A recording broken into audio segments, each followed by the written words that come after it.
Welcome to the Metaphysical Experience. Today it is my pleasure to present at the Whole Life Expo UFO lecturer William Cooper. Tell us, Bill, how did you get involved with UFOs? Well, it was not of my choosing, I can tell you that much. I was on a submarine in 1966 when I saw what's commonly called a UFO come up out of the ocean, tumble on its own axis and went up into the clouds. Needless to say, I was dumbfounded. I asked the officer of the deck to concentrate in the area where I'd seen this, not believing that I would ever see it again. But I wasn't going to tell him what I had seen, and I had a responsibility to report it nevertheless. So he looked in that area, and the starboard lookout looked in that area, and either the same craft or another one just like it came back down out of the clouds and went into the ocean with no splash. It was incredible. It was metal, it was a machine, it was obviously intelligently guided, and the captain was called to the bridge, and there were 5 of us, including the captain, the chief quartermaster, the starboard lookout, the officer of the deck, ensign Ball, and myself, who saw this, and we watched this happen over and over again for between 7 and 10 minutes, and the chief quartermaster, Chief Quintero, took photographs. We were told that this was classified, we were not to discuss it with anyone, not even amongst ourselves. When we returned to Pearl Harbor submarine base, we were interviewed individually, or debriefed as they call it, by an officer from the Office of Naval Intelligence. And this man literally screamed at me until I said that I hadn't seen anything. And then I had to sign a security oath saying I would never talk about what it was that I hadn't seen. So that's how I got started with UFOs.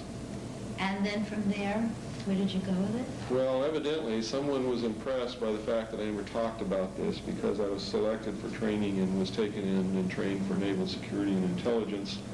I worked in naval intelligence for quite a few years. I fought in Vietnam as a patrol boat captain, as a member of naval security and intelligence, both in the Da Nang Harbor Patrol and in the Dong Ha River Security Group, and was eventually attached to the Commander-in-Chief staff of the Commander-in-Chief of the United States Pacific Fleet as a member of his intelligence briefing team. And it was there that I saw documents that, top secret documents that said aliens are real, they're extraterrestrial, and they're here. And that the government was interacting with them, and the Navy Department specifically was in charge of all the alien-connected projects. So in other words, you had access to classified information? Yes. Okay, and then what was the next thing that happened?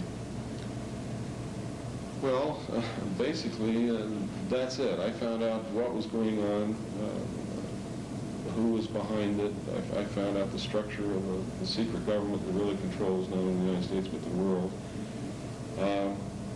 That the intelligence community doesn't really work for the government of the United States, it works for the world's supra-government in secret. And it's all to bring about a one-world government, a new world order. Which when I first began talking about this to people, they said, Phil, you're crazy. You're a conspiracy nut. There's no new world order. There's not going to be any one world government. Americans will never give up their Constitution. But Americans are begging right now, because of the drug war, to give up their rights to get the guns and the drugs off the streets, and it's all a manipulation. The drugs are being brought in by the intelligence community and sold to the American people to create this scenario. And Bush is now publicly talking about the New World Order. And just recently, Shevardnadze of Russia made a public statement, a press release, that said Iraq is committing an act of terrorism against the emerging New World Order. And that's an exact quote. So it's no longer conjecture, and Bill's not a conspiracy nut. It's real. It's happening right in front of our eyes. I'd like to go back to something that happened in 1954, because it's not only from some of your writings that I've recently been reading, but it also has some personal significance for me. Can you explain what happened in 1954, please? In 1954, the United States government, or the intelligence community actually, under a group called MJ-12, contacted extraterrestrials that were orbiting the Earth. This is what these documents said to me. They were in geosynchronous orbit around the equator. And they arranged a landing at what was then known as Muroc, what is now called Edwards Air Force Base, and President Eisenhower arranged to be on vacation in Palm Springs. Well, he disappeared from Palm Springs for 3 days during this period and was actually taken to Muroc. where alien spacecraft landed. He saw these craft. He met with the occupants of these craft. A treaty was arranged and signed. Several other people were there. Edmund Norris was there. Gerald Light was there. Bishop McIntyre was there. And they all represented different segments of the population of a microcosm, and their reaction to this was judged. From their reaction, it was judged that the public could not be told. And we've kept this top secret ever since. This happened then in 1954 in Yes. Nevada? No, this happened in what's called Muroc Dry Lake at what's now called Edwards Air Force Base in California. But things were happening in Nevada, too. In fact, Nevada, Utah, Colorado, and New Mexico has been a hotbed of UFO activity ever since the beginning. Specifically, because of the documentation that I saw, there are bases, alien bases, underground in those 4 states, in what's known as the Four Corners area. So there was a lot of activity in Nevada, and then there still is a lot of activity in Nevada right now to this day.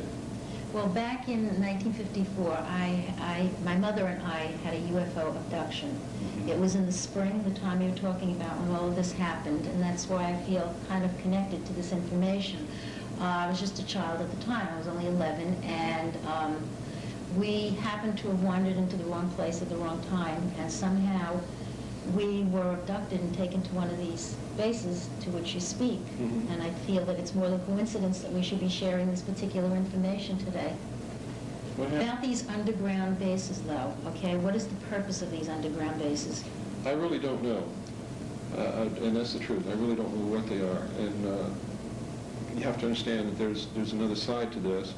To bring about this new world order, they have to unite humanity, and they have to want to give up their sovereignty as their nations, and to bring this about. And I found reference all the way back to 1917 of a secret group wanting to create an artificial alien threat from outer space. So this whole thing could be a creation. It could be the biggest hoax in the history of mankind. And what could have happened to you and your mother is you could have been abducted by humans, and you could have been brainwashed into thinking that you were abducted by aliens. I don't know. Personally, I think aliens are real. I think they're being made to look like enemies. I think they've been visiting this Earth throughout our history. It's pretty hard. I mean, it's easy to create a hoax today, but it's pretty hard to hoax history, if you know what I mean. Yeah, well, it's true. When you look at ancient, stones and hieroglyphic writing, you see the same alien types that we talk about today, the same Right. ships, the same star patterns. So yeah, that is basically true. They have been visiting us. But the question is, are they visiting us dimensionally, within our own Earth? Are they visiting us from other solar systems? Do you have any feeling on that? Well, personally, I don't know. I've never seen one. I've never met one. I've seen photographs of them. I've seen their ships, with my own eyes in 1966. But the documents that I saw said that they were real, three-dimensional beings from our own time and our own space, but were from other planets. And it even named some of the places that they were from. When they talked about Sirius, it talked about the Pleiades, it talked about Barnard's star, it talked about a planet around the star, the red star in the constellation of Orion called Betelgeuse. It talked about Zeta 1 and 2 Reticuli. Yeah, that's the one. And it said that at least 4 different species or groups of aliens are visiting the Earth in these top secret documents that I had the privilege or the bad luck to see, depends on how you look at it, but that's what it said. Well, also there was a lot of information, and it's been done on several TV shows, that in 1947 a ship crashed and alien beings were captured in Yes. New Mexico. Is there any truth to that? Well, it either happened or it's a hoax too.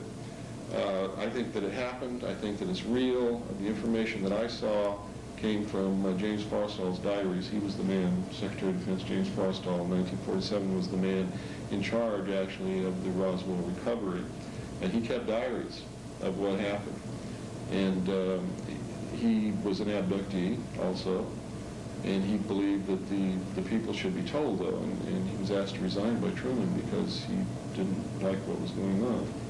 And he started to talk about it. He believed his life was in danger, and rightfully so, because they committed him to Bethesda Naval Hospital and threw him out the window and killed him. If you want to read the true story of the Roswell incident, really true, and see the true autopsy reports and the real documents with only the names and project names changed, read Whitley Strieber's book, Majestic. He published it as fiction, but it's not fiction. This came right out of James Forrestal's diaries, which means that Whitley Strieber is working for and with the government, and so are a lot of other people. But if you want to know the truth, read that book. When you say government, you mean the government? I mean the CIA. The CIA, Yeah. branch of the, okay, this is different things. There's also another book out by Howard Blum called Out There. He's a New York Times investigative reporter. Okay, what do you know about the inner workings of the UFO group that Blum describes in his book? What Blum describes in his book is a total hoax. It's a lie. Now, whether he was fed this information in the hopes that he would publish it and not question it, or whether he is a part of making this up and doing it to fool the American people, I don't know. But if the documentation that I saw is correct, and they've had this secret group in existence for all these years, why are they going to start a new working group to find out if extraterrestrials are real? They already know they're real. So Howard Blum's book is a total fabrication. It's a lie. Howard Blum was either used innocently or he's a part of the cover-up. To bring about the one world government, they're going to eventually have to announce that, hey, we just discovered that there's extraterrestrial beings and we might be threatened with them by them because they have a technology greater than our own. So we need to come together as one world in order to face this alien threat. You see, that's what Howard Blum is doing. Exactly. That's what's happening. Well, a question that a lot of people ask me is, if the government knows that UFOs exist, and if they know about aliens, why don't they just come right out and say so? Well, if aliens are real, they can't do that. Why? For a lot of reasons, most of which are illegal in this country anyway. They're not supposed to hide that kind of thing from us. But they have legitimate concern. If extraterrestrials are real, you have to understand that every time an inferior technologically advanced culture, or an inferior culture technological-wise, has met with a superior technological culture, the inferior one has vanished, disappeared, and they're not integrated. They're usually disintegrate. And they're afraid that would happen to us. They're afraid that our religions would fall apart, that human beings would begin to worship aliens as God. All kinds of things. They believe that civilization as we know it would cease to exist. They're afraid of that. They're afraid that there would be a lot of panic, that morals would disintegrate, that there would be anarchy. And they have some fact to base that on. For instance, the War of the Worlds broadcast by Mercury Theater, Orson Welles, in 1936. There was total panic wherever this broadcast was heard. People killed themselves. There were farmers out in the dark with shotguns looking for aliens to shoot. They're afraid of that happening. If, on the other hand, aliens are not real, and the government has manufactured this whole thing using a secret technology that they've developed, because the craft are real, I've seen them with my own eyes. The only thing I don't know about are aliens. If they've created the aliens, they still can't come out and say they're here, because then they have to produce one, and they can't. When you saw the craft that you saw, who do you think was flying that craft? I have no idea. All I know is it was a machine, it was metal, it was as big as an aircraft carrier, and somebody was piloting the thing because it was acting in a manner that could only have been intelligently guided. And since it was a metal machine, somebody was controlling it, because machines can't think for themselves. That's true. So I don't know who was in it, but somebody was either in it or controlling it from a remote station, if there was nobody in it. But if UFOs have really landed here, okay, do you think our government has any captured ones that they fly?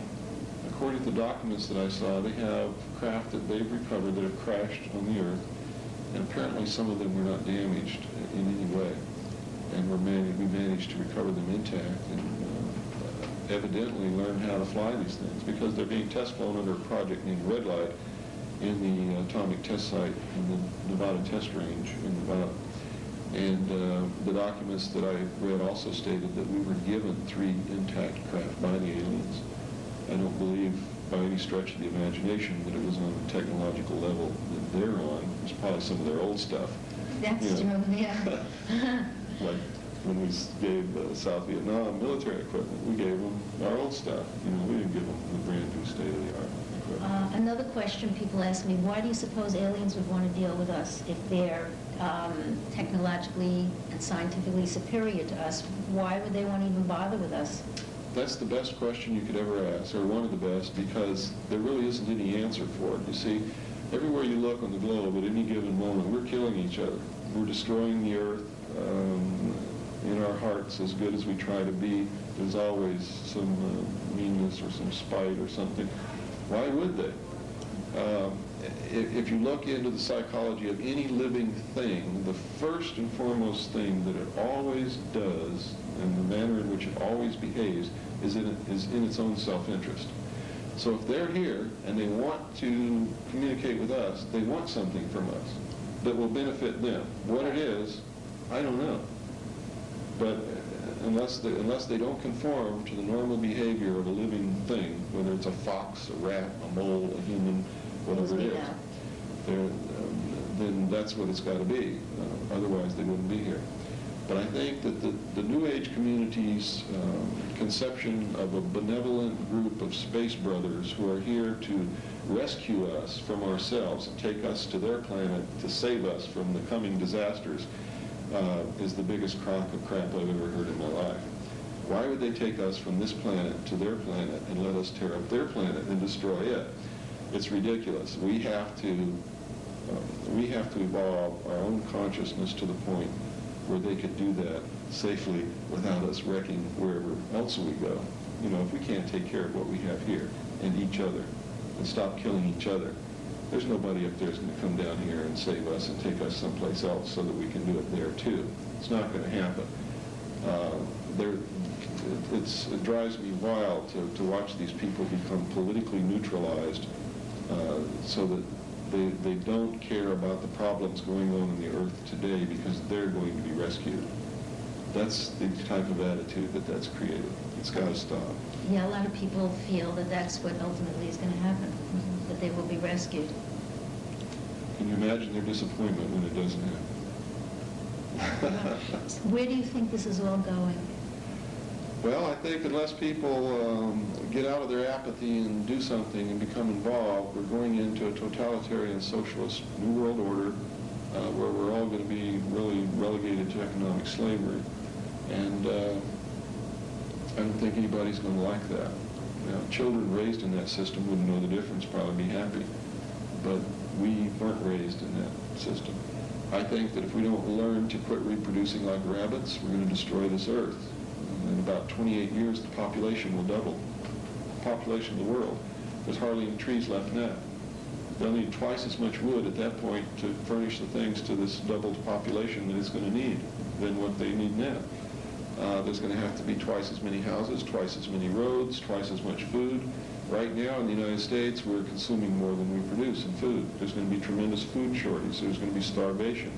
There's going to be terrible, terrible consequences unless we can voluntarily and consciously understand what we are doing to this planet and stop reproducing. We've got to decrease the population, not increase it. Do you think that ties in with AIDS? That's exactly what AIDS is all about. They tried to educate the public and so that a birth rate solution would be the optimum solution for all of us. It doesn't hurt anybody to have less babies, you see. But we didn't listen. They tried with the zero population growth. They tried every way in the world, but certain religions won't allow it. Certain people just say, well, you're not going to tell me how many children I can have. They're not thinking, they're not using their intellect. So these secret powers had decided that if we're not going to go with the birth rate solution, then there has to be a death rate solution. If you can't decrease the birth rate, you must increase the death rate. They manufactured AIDS under a project called MK Naomi at Fort Detrick, Maryland. It was done by the scientists in the Special Operations Division of the Department of Defense under CIA supervision. It was funded by the Congress of the United States in House Bill 15090, where they allotted $10 million to develop a microbe which would attack the autoimmune system, thereby rendering production of a vaccine impossible. And that is AIDS. It says it right in the bill. And that was the Defense Appropriations Bill for biological warfare for 1970, and the hearings took place in 1969. That's when AIDS was first introduced? No, that's when it was funded. It was manufactured at Fort Detrick, Maryland in the 70s. It was introduced into the population in Africa by the smallpox vaccination by the World Health Organization in 1977, and in the United States in the cities of San Francisco, New York, Chicago, New Orleans, and 2 other cities which we haven't been able to find out which ones they were yet, in a hepatitis B research project. And that was conducted by the Centers for Disease Control and their blood banks in those cities. And they specifically advertised for participants in the research to be promiscuous homosexual males. The reasoning behind that is they sat down and said, well, since we have to kill people, let's kill the ones we don't like. Let's get rid of our undesirable social elements, so to speak. I'm just telling you what they did. I'm not saying that I agree with this. To me, killing any human being is wrong. That's not the way to do it. But you see, some of the things they're doing in our own best interest. They're just going about it the wrong way, and they're leaving us out of the equation. We have no input, and that's wrong. How can we change if we don't understand what's going on? We must know. We must be educated. They must tell us. And then they must handle whatever problems they have with us. But they can't leave us out of the equation, because sooner or later when we find out, what ultimately happens when the people finds out they've been betrayed is they hang the betrayers from the lamppost. And I don't want that to happen either. No. But you see, when people finally wake up to the deception that they've been living under for the last 50 or 100 years, there may be a civil war in this country. Another. That's correct. There may be. What do you feel is the ultimate goals of the work you're doing? I want to try to educate people. I'm a messenger. I don't want people to believe what I'm saying just because I'm saying it. I want them to see the proof that I have. I want them to go dig up more proof, either to prove it right or disprove it. If I'm wrong, I want to know. But basically, I guess what people need to know is that something is terribly wrong. And they need to get involved in finding out what it is that's terribly wrong and help us fix it before this nation disintegrates. Because it's going to disintegrate in one way or another. It's either going to go into the New World Order and we're going to become a slave people, or there's going to be a revolution in this country and there'll be a terrible bloodbath, but the outcome will probably be better than being slaves. Either way, a lot of people have to die. And if the New World Order comes into effect, they're going to have to kill a lot of the population in one way or another in order to keep us from destroying this planet. We cannot allow the population to double in 28 years. We can't allow the population to double in 50 years. That's true. It just cannot be allowed. And the only way that you can deal with that is by education. People must be educated. They must come to understand what's happening. Not what they want to happen, but what's really happening. What's really going on. Reality is a lot different than perceived reality. And most of us have been living as if we're on Mr. Toad's ride in Disneyland. Our whole life has been a fantasy. We've been living a lie. I found this out between 1970 and 72 and tried to leak it to a couple of reporters and was attacked physically. Actually, they put me in a situation which caused 2 terrible accidents. And they visited me in the hospital and asked me if I was going to shut up or if the next time was going to be the last time. I told them I'm going to shut up, and I was quiet for 16 years, but I hated myself all those 16 years, literally. Couldn't stand to get up in the morning and say, damn, I know this and I can't tell anybody. So why aren't you afraid now?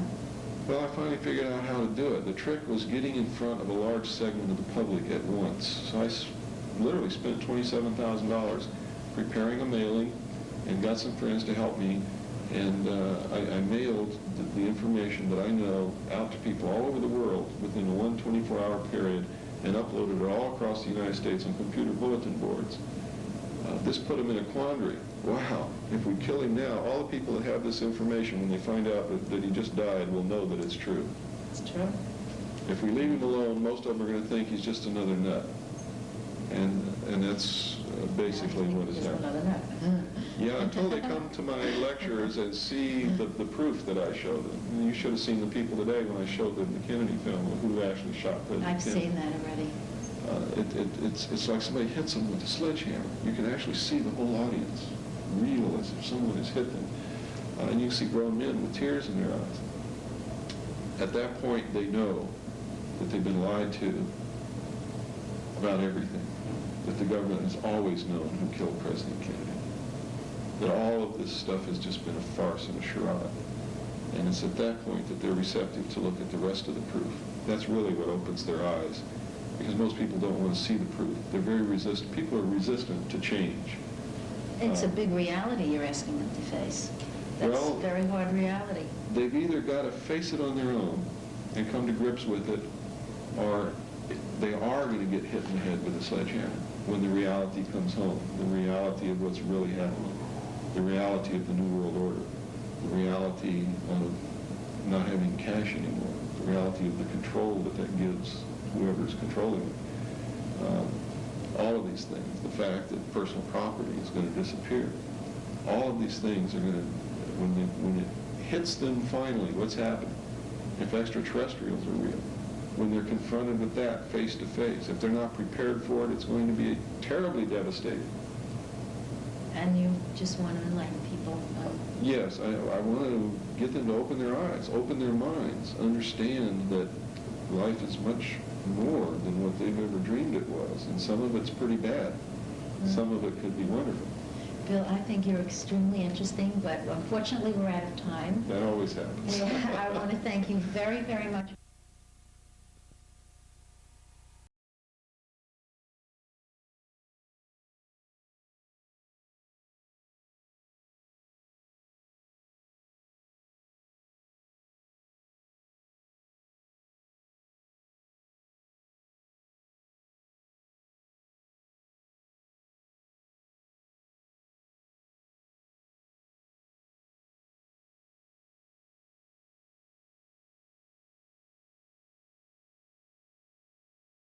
As part of our continuing segments on UFOs, extraterrestrials, and everything else that's out in the universe, we have been very, very fortunate to have as our special guest today, Dr. Marina Popovich. She came to the first UFO World Congress as part of a delegation from one of 40 different countries around the world. Dr. Popovich is a Soviet cosmonaut. She is a military test pilot. Her husband is a Russian cosmonaut. She will be here with her translator, and she will be talking about UFO abduction cases and the whole gamut of information on ufology in the Soviet Union. She herself has personally seen a UFO and been part of such a scenario.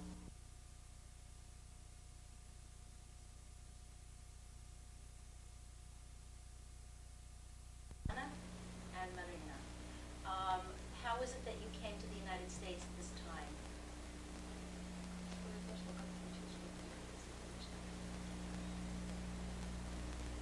Я приехала по приглашению устроителей конгресса Венделя Стивенсона.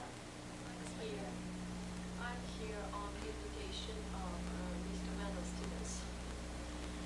And she's representing the Soviet Union in this, one of the people representing the Soviet Union. Yes, I am one of their members representing the Soviet Union. I'm just in the Soviet delegation and the participant of the Congress. Okay. As a military test pilot, okay, are you able to see more about what's going on in the UFO situation and have more access to material? Будучи военным, очень воспитательным, больший доступ к информации, а не по налоговым применениям? Я думаю, что нет, потому что мне некогда было заниматься уфологией, но летчики мне лично много писали, и я даже написала книгу по словам летчиков, которые видели в полете. Personally, I didn't have much time to be in UFO investigations too much of this kind, to deal with the information when I was flying, because I was completely devoted to my flights, Marina says. But I have a number of friends, pilots, who wrote me and reported me of their experiences in the air when they were just in the air. And she came here to discuss this. И здесь, чтобы это обсудить и рассказать об этом. Ну, я привезла книгу, и вот Светлана будет ее переводить.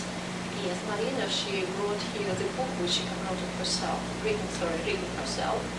And this book I will be translated, and hopefully this book will be published in one of the American Publishing publishing companies? houses, Right. yes, companies, yes, hopefully. What is the name of the book?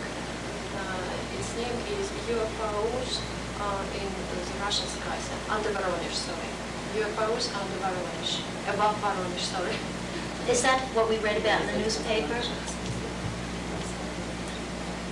Sorry. Книга будет называться «УФО над Советским Союзом». Sorry. The name of the book is UFO under the above the Soviet Union, in the Soviet Union sky, something like that. The whole Soviet Union. Yes. Are there a lot of sightings in the Soviet Union? Sorry? Are there a lot of UFO sightings reported in the Soviet Union?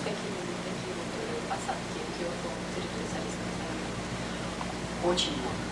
Очень много. Very many places. У нас 25 лет назад начали заниматься активно ученые уфологией. И Зигель, основоположник нашей уфологии советской, в составе 25 человек они обследовали места, все почти места посадок. У Зигеля написано 13 томов неопубликованных работ. Normally there are very many places of the kind on the territory of the Soviet Union, and Ziegel was the founder of this kind of science, UFO science in the Soviet Union. He written 13 volumes on the subject, which are not published yet, but the whole information is in those books. So in other words, you're having sightings just as they are in the United States. You're having similar sightings over there. То есть те же самые посадочные площадки, как в Соединенных Штатах. Ну, я не знаю, как в Соединенных Штатах. Я знаю, что они не выбирают площадки посадочные. Они просто садятся, где им вздумается. As far as I know, И есть люди, которых забирали. As far as I know, Marina says, I don't know how the situation is in the United States, I don't know it in details, but as far as I know, in the Soviet Union, there are no definite sites. They are landing in the places where whatever they're choosing at the moment. It is not that predictable. When they land the craft there, does the government cover it up the way they do here? Как правительство можно принимать какие-то меры по поводу этих посадочных мест? Ну вот, конечно, люди, которые занимались анализом мест посадок, анализом аварий, которые произошли в Дивногорске, безусловно, правительство, видимо, информировано. Но те люди, которые занимались, они доктора наук, это ученые. Военные, у военных только шел некак. Почему-то кажется, что они просто собирали информацию. Marina says that those people who investigated the places of Я за военных landings, не могу отвечать. Я не знаю. yes, those people normally were represented by the scientists, doctors of some DC and so on. Доктора, да. And what is connected with the military man, with the army. So Marina says that I cannot give any proof of it. I don't know. Со временем, сейчас у нас в стране гласности, со временем будет известно. Со временем расскажут нам, собирали, не собирали. В следующей конференции я обязательно соберу эти материалы. This personnel, military, of course, they have this piece of information, and so, but it is not that visible. But maybe next time, during the next conference, Marina says, I will have this piece of information, because now in our country there is a very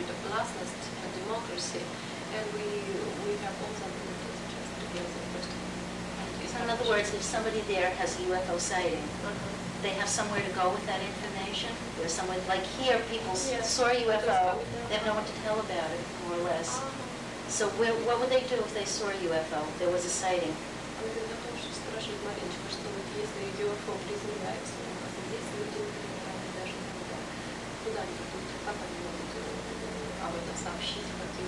У нас есть, значит, комиссия по исследованию аномальных явлений, возглавляет академик Казначеев.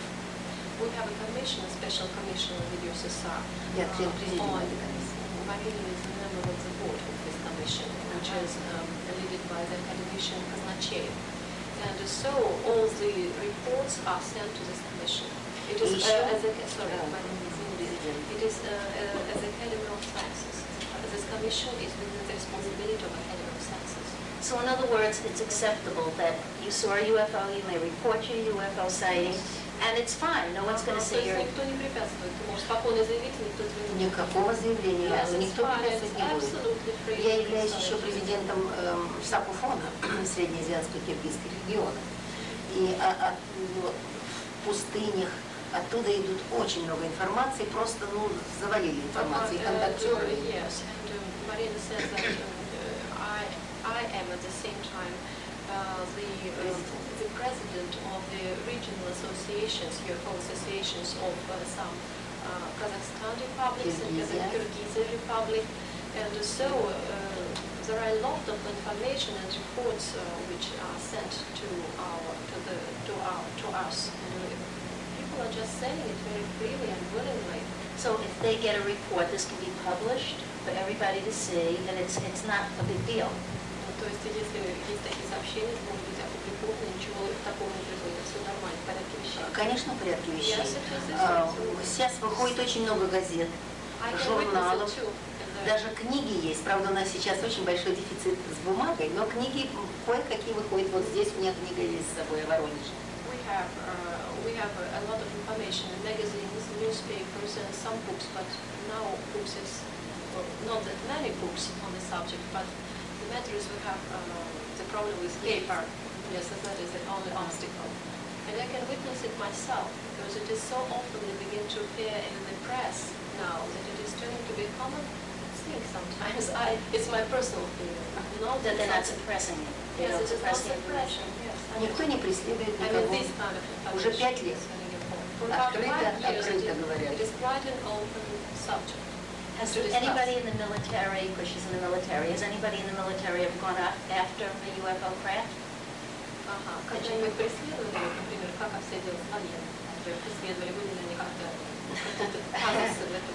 Но вы знаете, вот военные мне очень много тоже писали, вот в частности Копейкин, потом еще летчики-испытатели.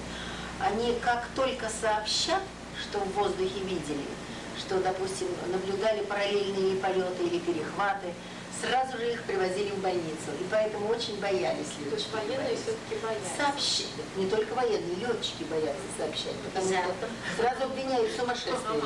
But Marina says that the situation with the pilots is something quite different, a little bit different, not a little bit, but quite different. The pilots can't say anything. Yes, they cannot say, they are rejecting, because in case, there were some cases when they reported, but they were immediately sent to, you see the other side of the question, probably right. They were sent to some psychiatric house or something of the kind.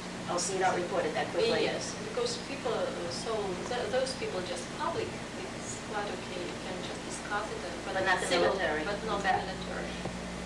Do they suspect that the government has their own UFO craft? The Russian government? Как вы считаете, как чувствуете, у правительства существует какой-то своего такого рода создания такого плана, такого как план корабля? Я думаю, пока корабль не создали, но во всяком случае, вот искать контактов на творческом, так сказать, уровне.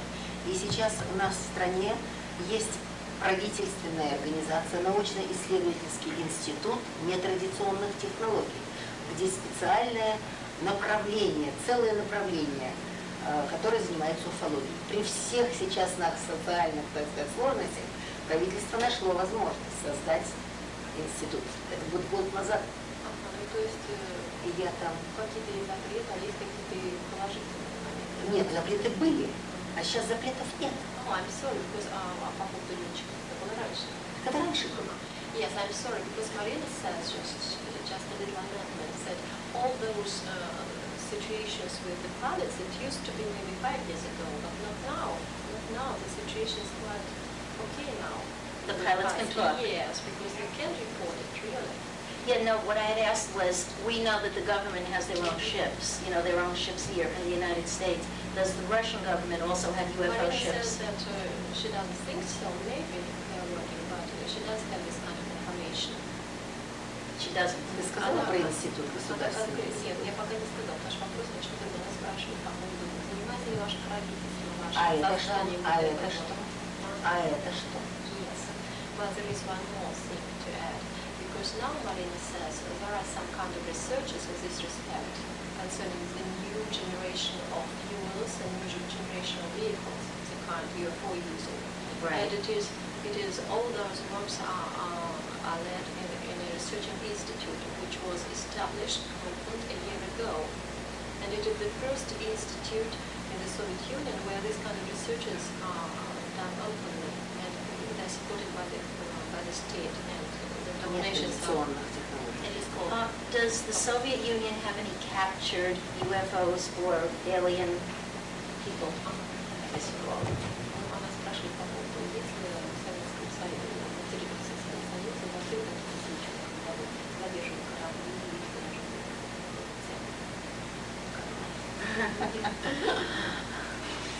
Что всегда за руку привести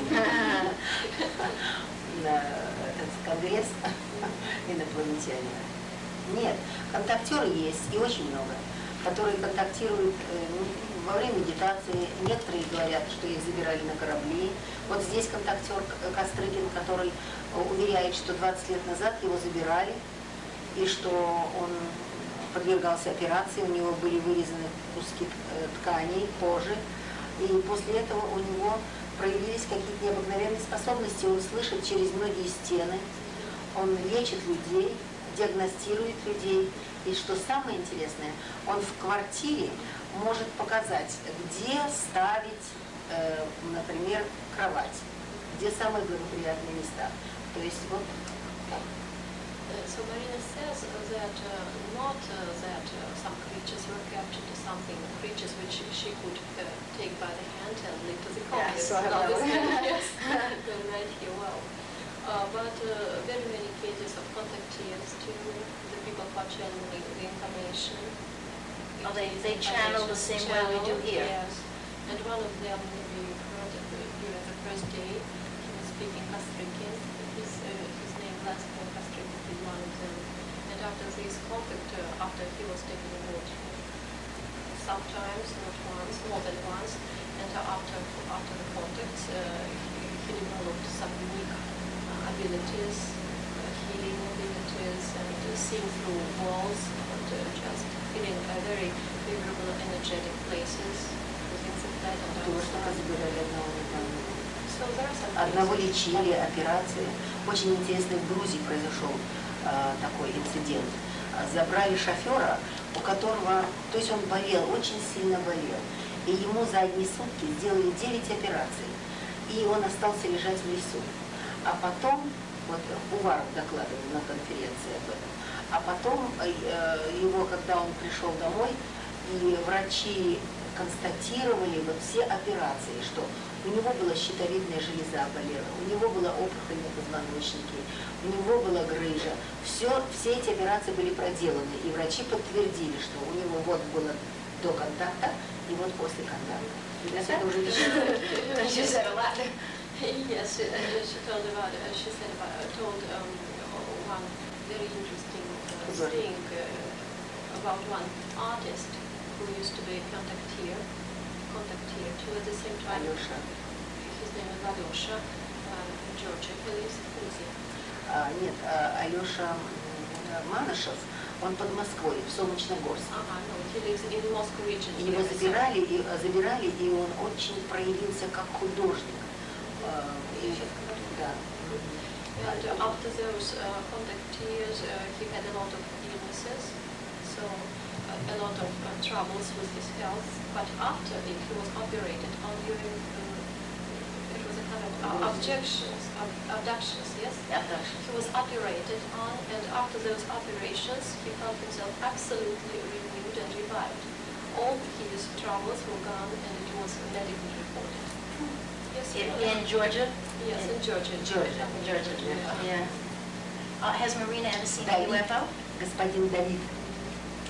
So, Marina, скажи, вы видели UFO? Да. How many times and where? Yes. Сколько раз? Где? So it was Times? 2 times, yes. What happened when she saw it? They came down, or they just... Как они вообще опускались, поднимались? Первый раз я почему и увлеклась UFO.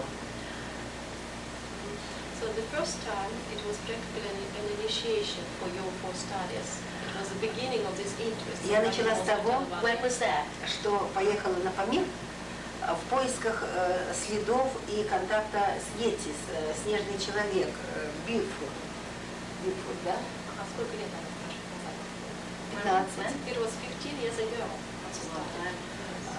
У меня девочка была 12 лет, и я поехала в экспедицию, где было 40 человек, людей, криптозоологов, те, которые занимаются только поисками снежного человека. Но я лично решила в себе так, в душе, что снежный человек и УФО – это звенья одной цепи.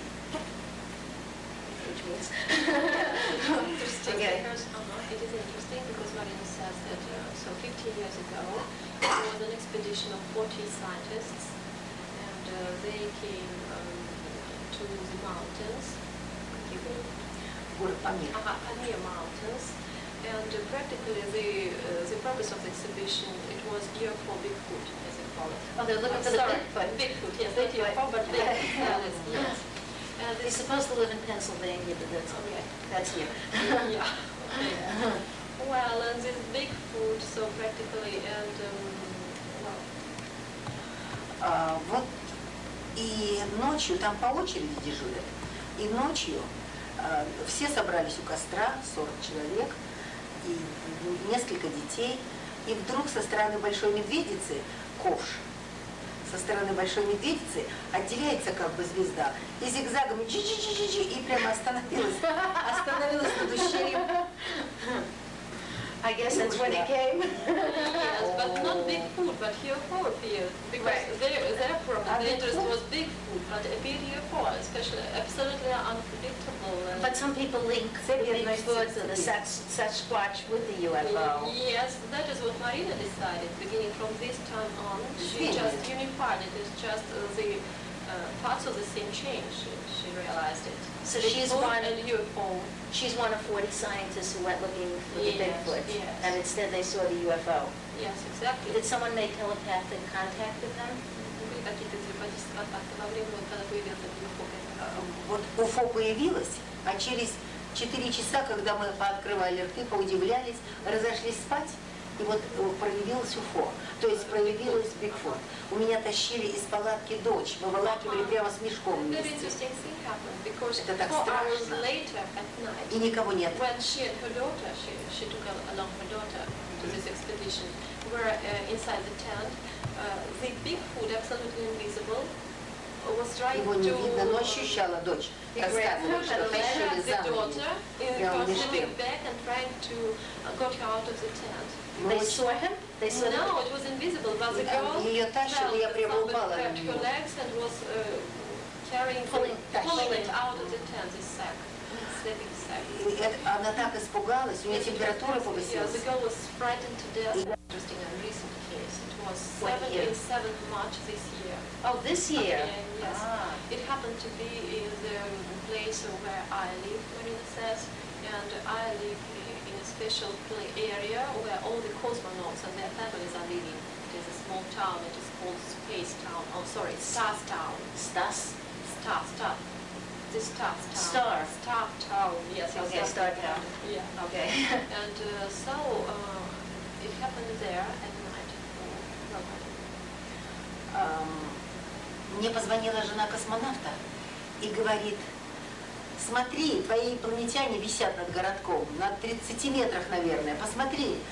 И действительно, и как начали потом люди бежать. По лестницам везде бегут военные летчики, испытатели, прибежали космонавты. Из балкона висит. Треугольник такой висит. Так огонь, так огонь.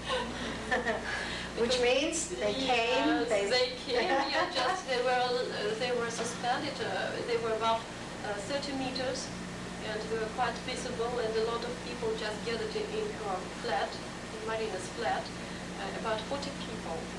Pilots, cosmonauts, their wives, and they said, Marina, UFO are just above our heads, you see? Yes, it was... but everybody saw it. Yes, everybody, more than 40 people. Did they take pictures? Они сфотографировали. К сожалению, фотографировать нужно было в инфракрасном, в темном. Нужно было специальным аппаратом фотографировать. Впервые я пожалела, что я не имею кинокамеру. Впервые. Marina said that it was the first time she felt sorry that she doesn't have video camera to picture it. Yes. Nobody took a picture. Yes, because it was very dark, and a special kind of equipment is needed to make pictures in the dark. Специально инфракрасный режим. Инфракрасный режим. Значит, он повисел, так повернулся, а потом раз. Oh, it didn't stay a while. It just Долго висел, came минут and it left. For 30 minutes it stayed for about 30 minutes, then just turned a little bit and disappeared. Make a turn and disappeared very quickly. Ну, этому, так сказать, прилету УФО были свидетели, наверное, почти весь городок. We're almost out of time. I have to ask Marina one last question. What does she feel her place is in the UFO community? Как вы думаете, каково ваше место в деле изучения? Ну вот, хочу сказать, что поведенческие мотивы УФО, разумные мотивы, заставили очень многих людей сейчас задуматься. Потому что не одни мы на планете, и не одна планета наша, которая обитаема. И сейчас, если нам удастся решить этот вопрос, то мы решим и кто мы, и откуда мы. Потому что мы до сих пор это не решили. Marina feels the greatest responsibility because she thinks that this conscious behavior of those UFO and of those phenomena, it is practically leads to the thinking that we are not alone in this space, and that the solution of this problem will explain who we are and how we will develop. Maybe it will be the key to the new century. So it's spiritual. Это духовное такое, связано с духовным. И с духовным тоже. Yes, spiritual as well, very important. Spiritual, that's why she's doing this. Опыт веков, который где-то закодирован на больших высотах. У нас очень много космистов. У нас был Федоров, Циолковский, Чижевский, Вернадский. И вот недавно, который Облеков умер, он говорил, что были все контактеры. И мы знаем, и их литературу знаем. Ученые, самые крупные ученые у нас в стране. Marina connects the activity of many. So practically the information is coded in space, the information of our technical development and Earth, because many contacteers, many scientists, she said, they seem to be contacteers practically, especially scientists who were connected with the space researchers. So she feels she has, we're just about out of time though, she feels she has an obligation to bring this information to the public. Communication with people practically. Okay, we're out of time. Everybody's saying we're out of time. We're going to have to stop, and it's been wonderful having you on the show. Спасибо, время уже истекло. Все, выключили. Я хотела бы пожелать вашим зрителям, все уже, да? Have a good trip back.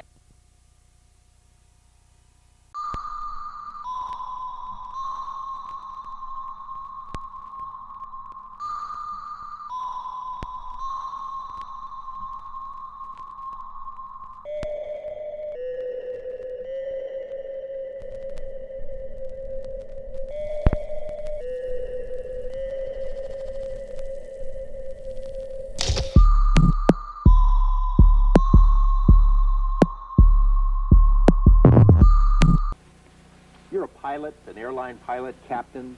You have held 17 different world speed records at one time or another. You're a member of the famous Lear family that all Nevadans are pretty much familiar with, a former state senate candidate. You don't sound like the kind of guy who would get hooked up in something that a lot of people would say is a bunch of nonsense. No, it's just by coincidence that I got really interested. This is about 2 years ago. My father saw a UFO and my brother did, and they were very interested, but there was really no proof, as far as I was concerned, to really look into it until about 2 years ago. Your father and brother saw them. Can you give details? My brother saw one. He was flying a P-38 from Phoenix to Los Angeles at night. It just appeared in front of him. He made two turns, 90-degree turns. It stayed in front of him and then disappeared. And my father was flying at night, I believe, over the Arizona desert, and saw one too. So you got an interest because of the other members of your family. How did you start out? I had an interest, but there was really nothing I could put my finger on. Like I say, 2 years ago, a friend of mine came through town. We had flown in Southeast Asia together, and he was retiring from the Air Force. He came over, and we started talking about where he had been for the last 15 years. And he mentioned that he had been stationed at Bentwaters. And I said, oh, Bentwaters, that's where the flying saucer supposedly was in 1980. He said, no, John, not supposedly, it was. He said, I don't care if you believe me or not. It landed. I didn't see it because we were confined to quarters, but I know people who did, and I'll give you the names, and if you ever see them, tell them you know me, and they'll tell you the whole story. Since then, I ran into one of the security police who was within 10 feet of the saucer and actually saw the 3 aliens get out and go up to General Gordon Williams, who was the wing commander at that time. Now, there was quite a bit of documentation regarding this Bentwater incident. Why don't you go into that a little bit? There's the Colonel Halt memo that came out under the Freedom of Information Act, and it told about the mysterious lights and beaming down and everything that happened in the forest except the actual alien landings. That wasn't in the memo. And there was also the tape, Colonel Halt tape, forest tape, that he made over a period of 8 hours. And there's a 20-minute segment that we've been able to get a hold of that you can hear him running through the forest and being worried, saying the thing's after us. Now, why do you suppose that hasn't come out? I mean, this particular incident, why hasn't it come out if so many people, and you've told me about this before, have seen it or seen these aliens? Why haven't some of them come forward? A lot of them have come forward, but they're just not getting any press. It's something that people just don't want to deal with, the press doesn't want to deal with, and people aren't going to listen to something unless Dan Rather or any of your big press people are going to tell them about it. And they're just too spooked. The Air Force has made an art form of ridiculing people who have talked about this thing. They've done an excellent job of covering it up for the last 40 years. George, basically what we're dealing with here is, I'll give you the bottom line. Okay, I'm not trying to sell it. I want to hear your thesis. I'm not trying to sell a book. I'm not trying to promote a lecture. This is based on what I've come across after intense research in the last year. And I have found out that the government has retrieved between 10 and 15 actual flying saucers, 3 of which have been in perfect condition, 1 of which they tried to fly. They have between 30 and 50 alien bodies in cryogenic storage. We even have the name of the person whose job it is to show these bodies to the heads of state and the people who are authorized to see them. They represent at least 5 different civilizations. I can't imagine a Dan Rather or a Tom Brokaw, if that were to come to their attention, a story of that magnitude, that they wouldn't do something with it. Well, I can't answer that question. I don't know why they don't do it. There certainly is enough evidence based on what I've looked at. For instance, the Linda Moulton Howe documentary in Denver for the CBS affiliate there called A Strange Harvest. Since 1975 to 1980, when she made the documentary, there's at least 9,000 cattle mutilations. Now, the government said that the mutilations were normal. Your desert predator did these. But they weren't. The mutilations, we have a picture of these somewhere. Maybe we can see that as you're talking. Well, that's the next picture. There we are. This is the mutilation. New Mexico State Police did the research on, or the investigation on it, and they cut out certain parts with and the cut was made with a laser beam far sharper than anything we have. As a matter of fact, they were able to determine that they cut between the cells and didn't cut the cells themselves. We presently don't have this kind of technology. Well, if we don't know that we have this kind of technology, or you and I don't know that we don't, but that doesn't prove necessarily that it's ET. No, except that there's usually a visual sighting of a flying saucer or a light, a strange light, at each one of these sightings. Okay, you mentioned the saucers and the bodies. Now, what kind of proof do you have that is true? How do you know that? Well, let me take a look. Let me read to you first what the Air Force says about the bodies. First of all, I'm going to read from the Introductory Space Science, Volume 2, Department of Physics, United States Air Force. This is Chapter 13, Unidentified Flying Objects.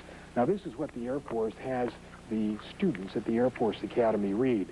And it says, the most commonly described alien is about 3.5 feet tall, has a round head, arms reaching to or below his knees, and is wearing a silvery spacesuit or coveralls. Other aliens appear to be essentially the same as Earthmen, while still others have particularly wide wrap-around eyes and mouths with very thin lips. And there is a rare group reported to be about 4 feet tall, weight of around 35 pounds, and covered with thick hair for clothing. Members of this last group are described as being extremely strong. Now, I'm not making this up. This is an Air Force. You can pick out an Air Force physics book and read this stuff.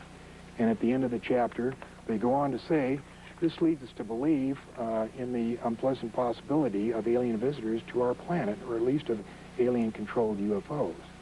Now, the picture that we have of the big head that the Air Force describes, this picture was drawn by an Army surgeon. These are one of the bodies that was recovered in the famous Roswell incident of 1947. Tell us about that. It was the first flying saucer that crashed and was recovered by the Army. It was covered up. There has been several books about it. They recovered 4 beings, and one of the surgeons that was responsible for the autopsy drew that picture and came up with some of these interesting things in the autopsy. I'll just read a couple. 3.5 to 4.5 feet tall, 2 round eyes without pupils, no earlobes, nose is vague, neck described as being thin, arms is described long and thin, reaching down to the knee section. You can see that there's a webbed portion in the hands, no teeth, no apparent reproductive organs, brain capacity unknown, colorless liquid prevalent in the body without red cells, no lymphocytes.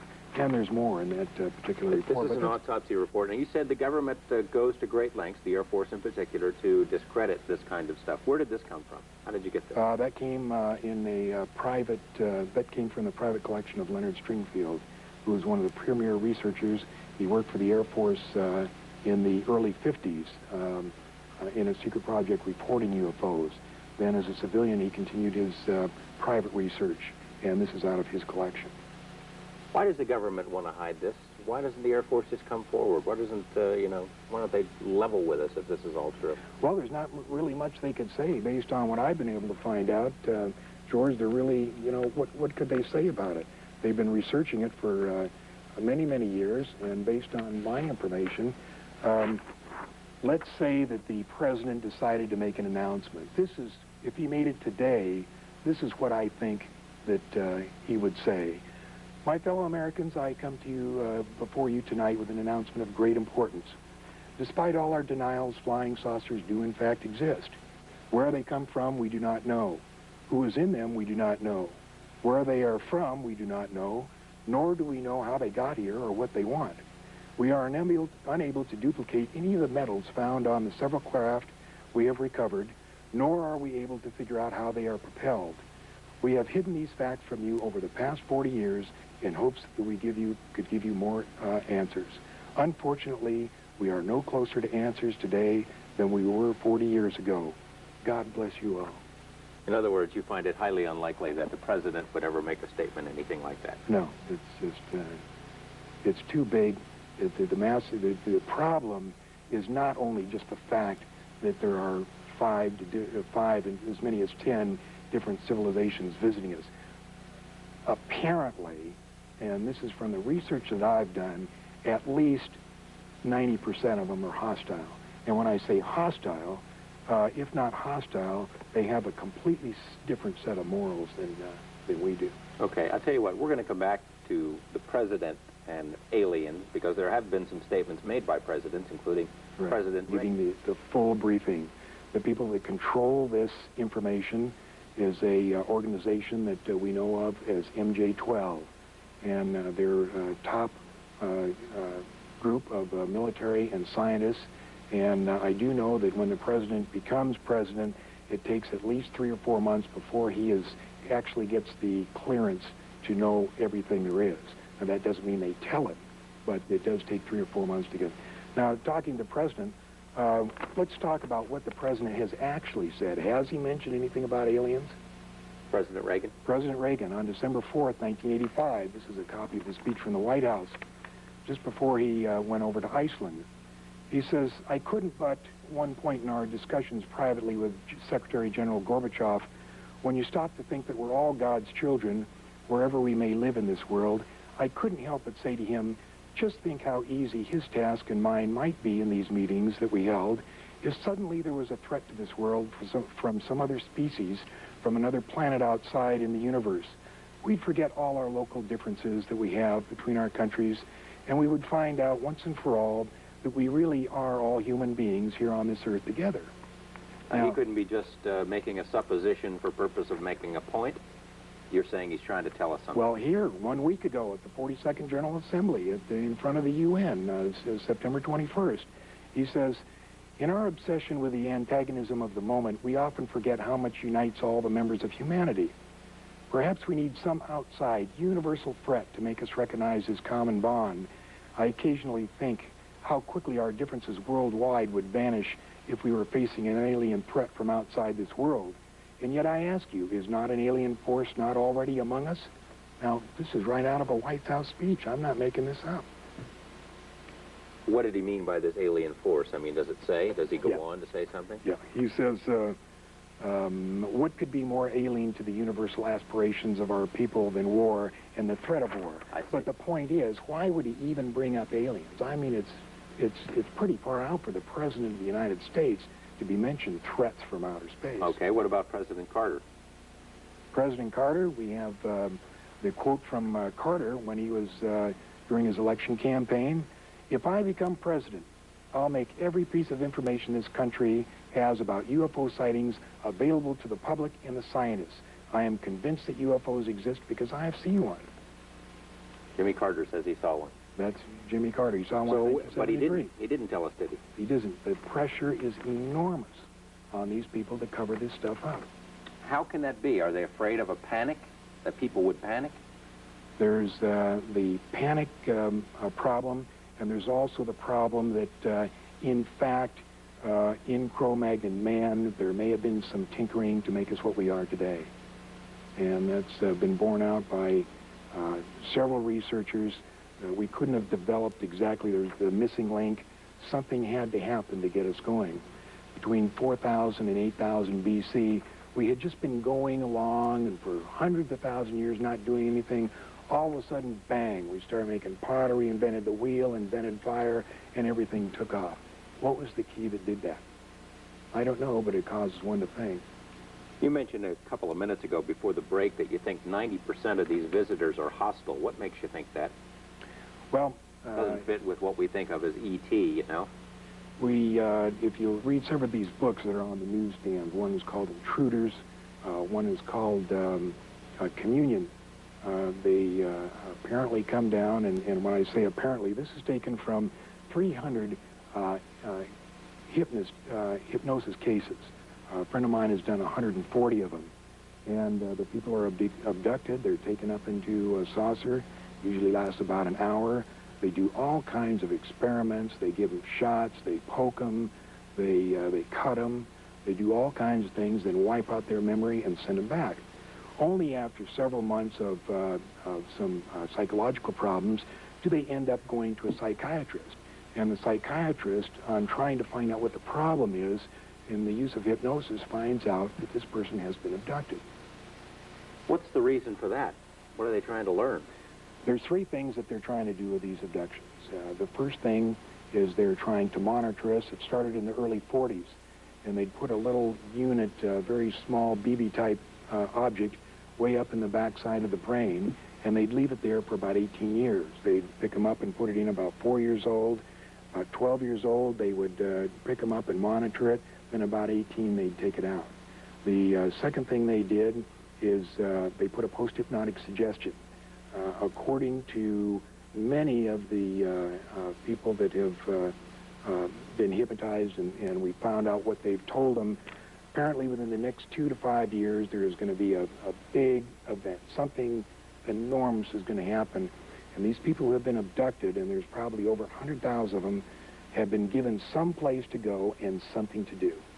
But under our best hypnotic techniques, we cannot find out what it is. So how do we know that that's true? Because they said they're going to do something. They know that they're going to do something, but under the hypnosis, they can't find out exactly what it is. And the third thing that they do is genetic experiments. They've been crossbreeding. There's a very good book out now called Intruders, written by Bud Hopkins, and it's about a crossbreeding experiment with a girl in Indianapolis. And they actually, the big head, what we call the big head in research, the little 3.5 foot tall with a big head, they crossbreed that with this girl in Indianapolis, and there were 7 children. And just last fall, before the book was published, they brought the oldest and the youngest to show to her, and they let her name all 7. Now, this book has been thoroughly researched by Bud Hopkins, and although it sounds strange, believe me when I tell you, you may not find out in a month, a year, 5 years, or 10 years, but you'll look back at what I'm telling you now, and you'll say to yourself, my gosh, the son of a gun was right. Well, where's this girl now? She's just living on a farm? She lives in town, or just outside of town. She just got married. Bud went to her wedding. We all know who she is. She gets along, just fine. It doesn't mean, just because she was abducted and gave him children doesn't mean it was the end of the world. It was just a part of her life. Why don't we see a lot of photographic evidence, as many cameras and video gear? Why don't we see a lot of that? There are a lot of it. Before you go on, I know the pictures that we showed in the beginning of this program, you say they're baloney, they're phonies. That's right. The pictures you showed at the beginning were called the Myers incident. It's called the visitors from Pleiades. And any ufologist worth his salt knows, and who has researched that case, knows that he cannot back it up with the negatives and the essential information to prove that something like that happened.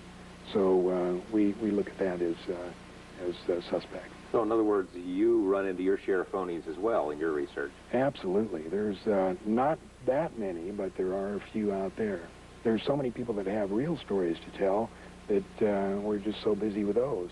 For instance, let's take the November 17th Japan Airlines incident. I'll tell you what. It was a cargo 747 that had taken off from Iceland flying to Anchorage, and as he passed over the United States border and the northern part of Anchorage, he was intercepted by a UFO that was twice the size of an aircraft carrier, and he was followed by 40 minutes.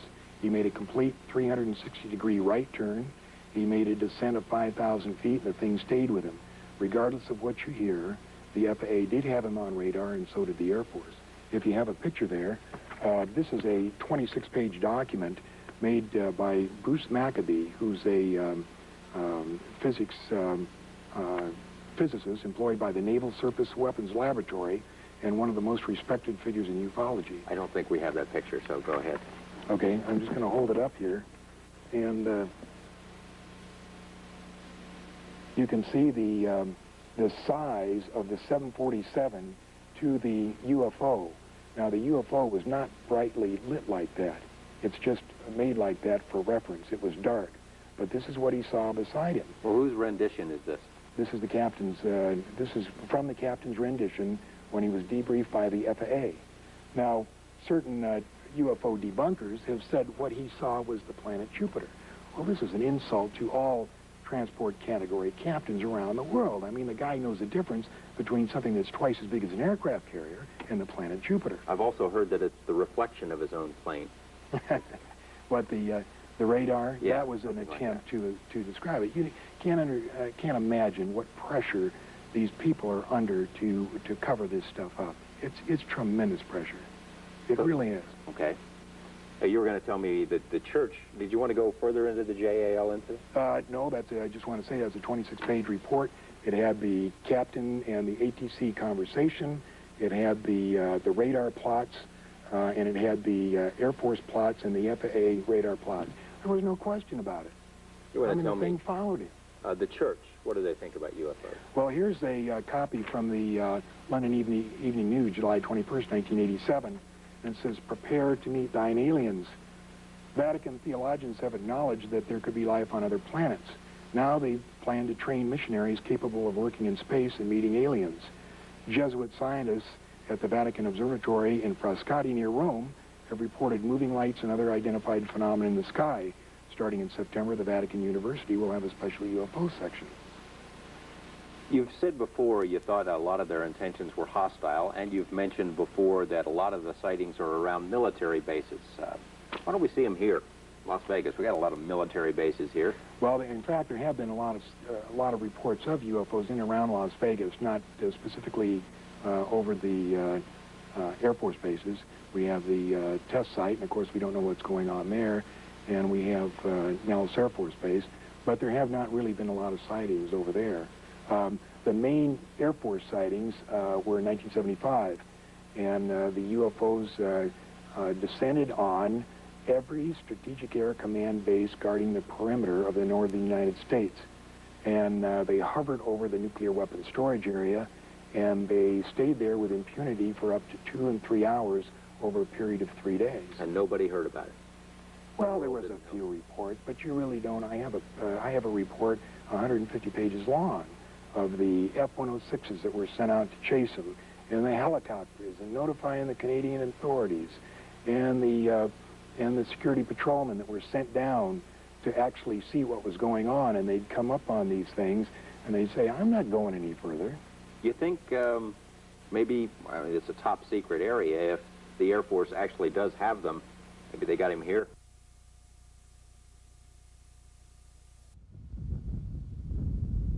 Deep in the heart of the Nevada desert, in a barren, desolate valley, there exists a place that the United States government would rather you not know about. A military base so secret, the Pentagon refuses to admit it exists. A place that has been the launching site for the most advanced aeronautical technology the world has ever known. The base itself has a buffer zone estimated at over 12 miles. There are no gates, but those who stand guard have permission to shoot anyone who attempts to penetrate its border. The people who work here are sworn to secrecy. They fly in every morning on jets with no markings. The windows are painted over. A base so secret, it doesn't even have a name, at least an official one. In the past, aerospace workers referred to it as Groom Lake for the dry lake bed adjacent to its runways. Some know it simply as the Ranch. The air traffic control tower at the base uses the codename Dreamland, but most know it by the region's designation on an obscure U.S. Geological Survey map, which places the world's most secret military base on a grid marked Area 51.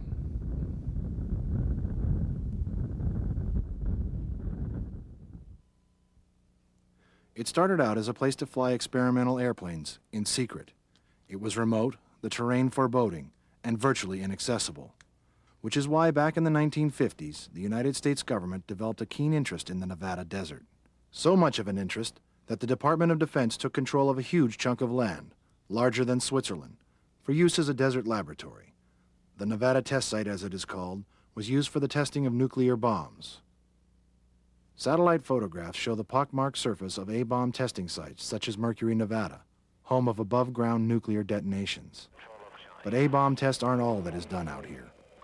Part of the test site is used as a bombing range for Nellis Air Force Base, near Las Vegas.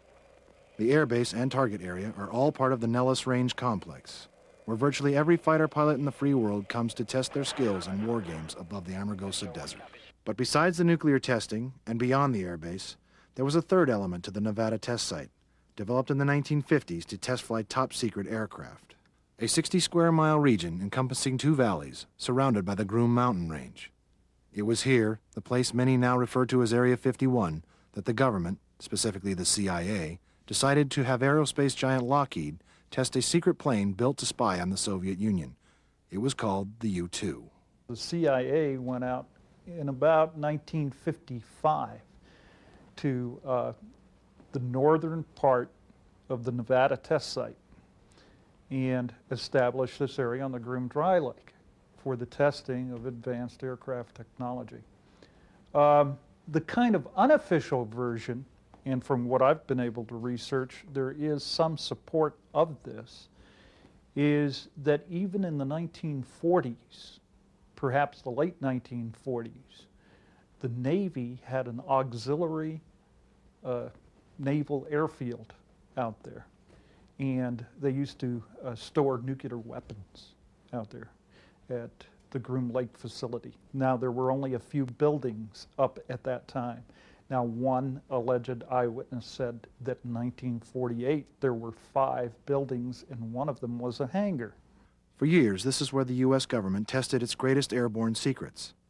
Many of them planes built by Lockheed's legendary Skunk Works, the aerospace company's assembly plant used to piece together top-secret government projects.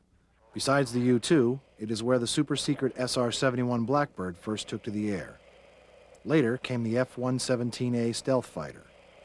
There have been suggestions that Northrop Grumman's B-2 stealth bomber was also flight tested here, all of which made Area 51 famous to aviation buffs like Chuck Clark. Aerospace, and I've always had an interest since I was a young kid. And I started hearing about a place called Groom Lake in the early 70s from people that work at Lockheed that occasionally would fly out here and spend a couple weeks working on a secret aircraft. And although they wouldn't tell me much, they sort of, explained where it was and in the general nature of what was going on out here. And so a few years ago, 2.5 years ago, I finally decided it's time to pack up and go over there and check it out for myself. Groom Lake is a part of Area 51. It is a dry lake bed surrounded by the Groom mountain range. After hearing about it as an inquisitive teenager, it was only recently that Chuck Clark came to investigate the area on his own. What he found was very much what he expected, based on the rumors from Lockheed engineers he had befriended years ago while growing up in Southern California. Very large, non-existent base, according to the military, with a 6-mile runway and a 3-mile runway, which is brand new. It continues to grow to this day, where everything else is being either closed or scaled back. This thing just grows and grows and grows. For the most part, they're testing Black Project spy planes, next generation spy planes, things that you would expect that they'd be doing in such a location. Among the latest projects under development at the base is the Aurora, a supersonic reconnaissance aircraft that reportedly uses a unique propulsion system using a combination of cryogenic methane or ammonia. The aircraft is believed to have a unique roar, according to residents of the desert area, and leaves contrails that look like donuts strung together on a rope. The Aurora project is the latest in a long line of classified government experiments using the most advanced technology. Experiments that the United States has gone to amazing lengths to keep from foreign governments and from its own people. Glenn Campbell is a computer scientist who has spent years studying Area 51. The name Area 51 refers to a block of land about 60 miles square. The name Dreamland refers to a block of airspace above that land, which is much larger. Dreamland is not a secret name. It is used by pilots on routine military maneuvers out here. And Dreamland is known as the box to pilots. It is a place where you do not fly.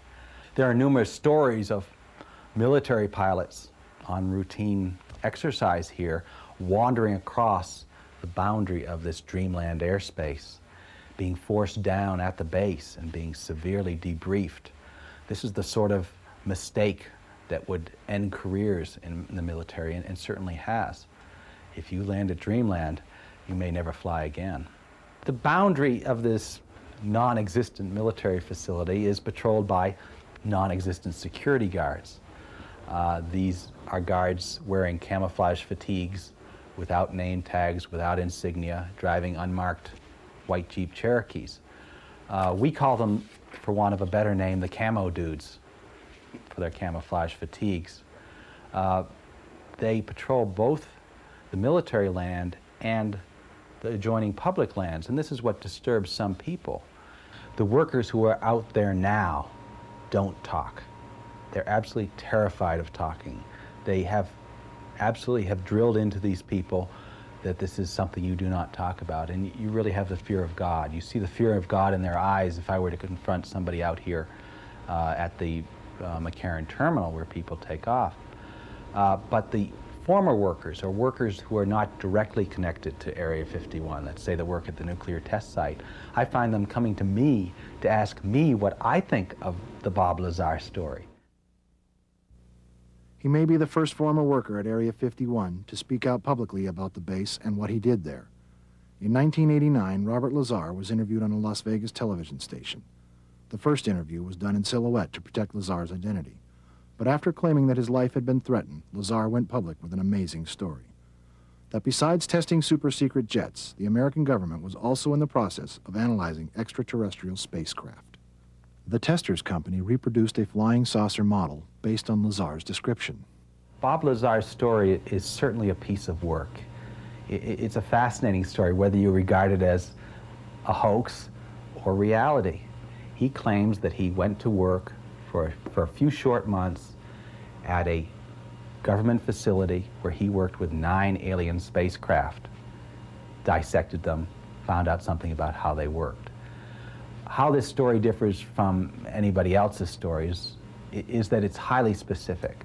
It's highly limited. It's a disciplined story. He's not saying he saw any aliens. He's not saying he knows what the alien agenda is. He's just saying, this is where I went, this is where I did, that's all I know. Lazar claims the alien spacecraft was not actually housed at Area 51, but in a valley just south of the base, at Papoose Dry Lake. Lazar says this region was called S4.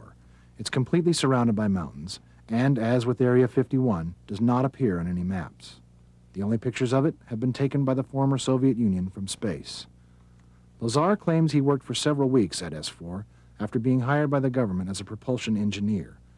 He claims to have obtained the position on the recommendation of Dr. Edward Teller, the father of the hydrogen bomb. Lazar said he had previously worked for Teller at the Los Alamos Nuclear Laboratory in New Mexico.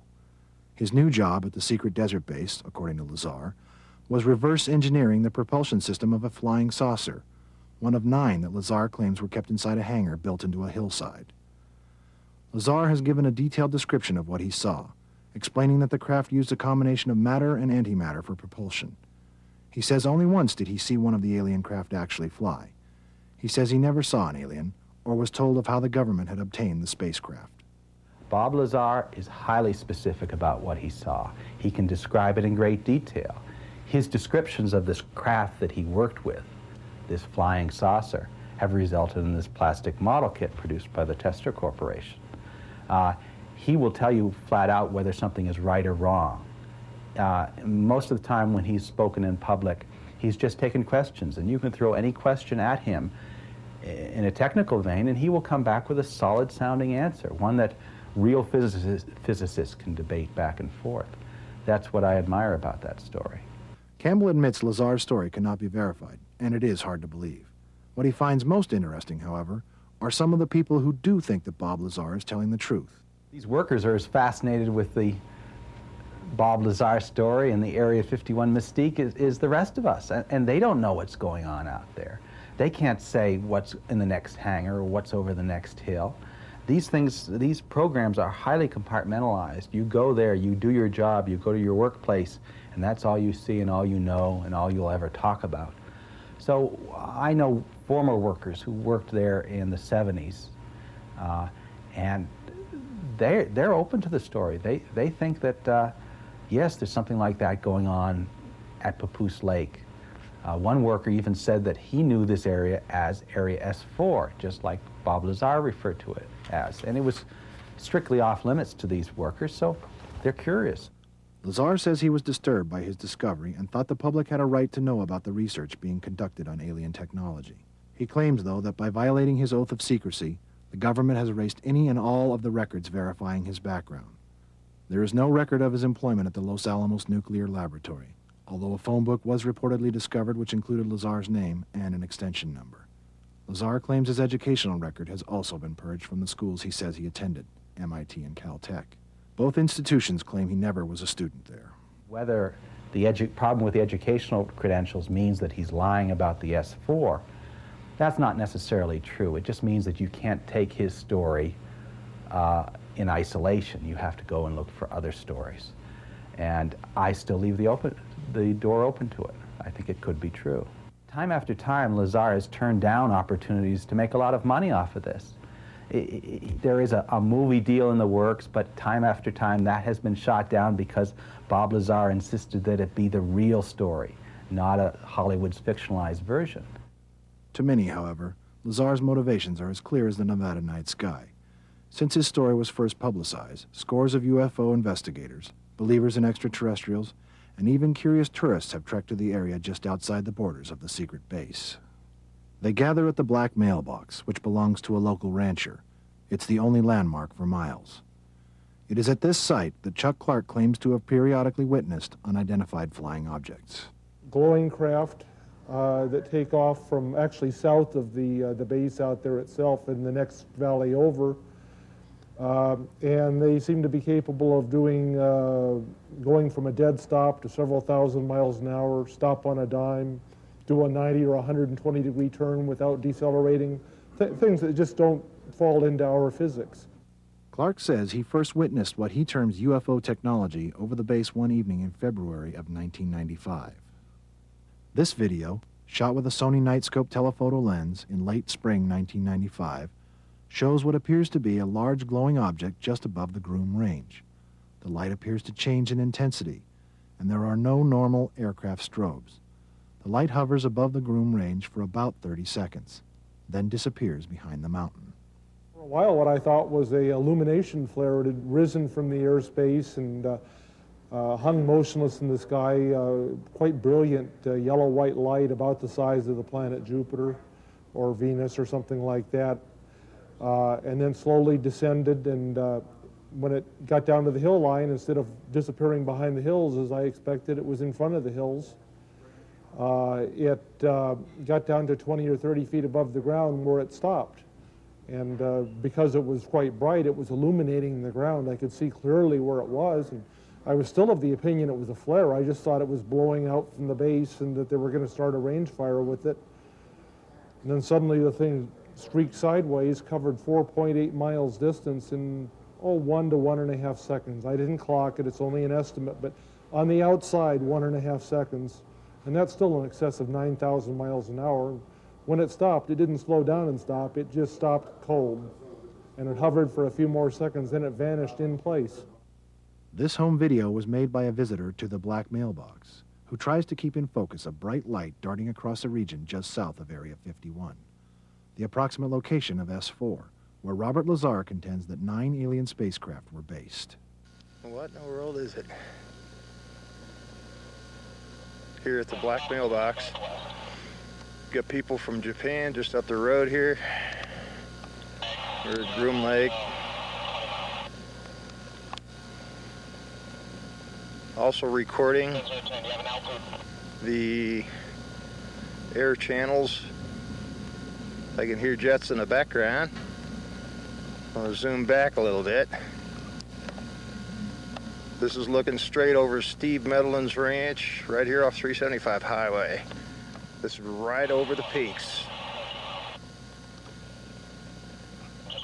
I'm panning way back for reference, casino reference. I'm gonna zoom back in. Moves away, comes forward. Turn on headlights now.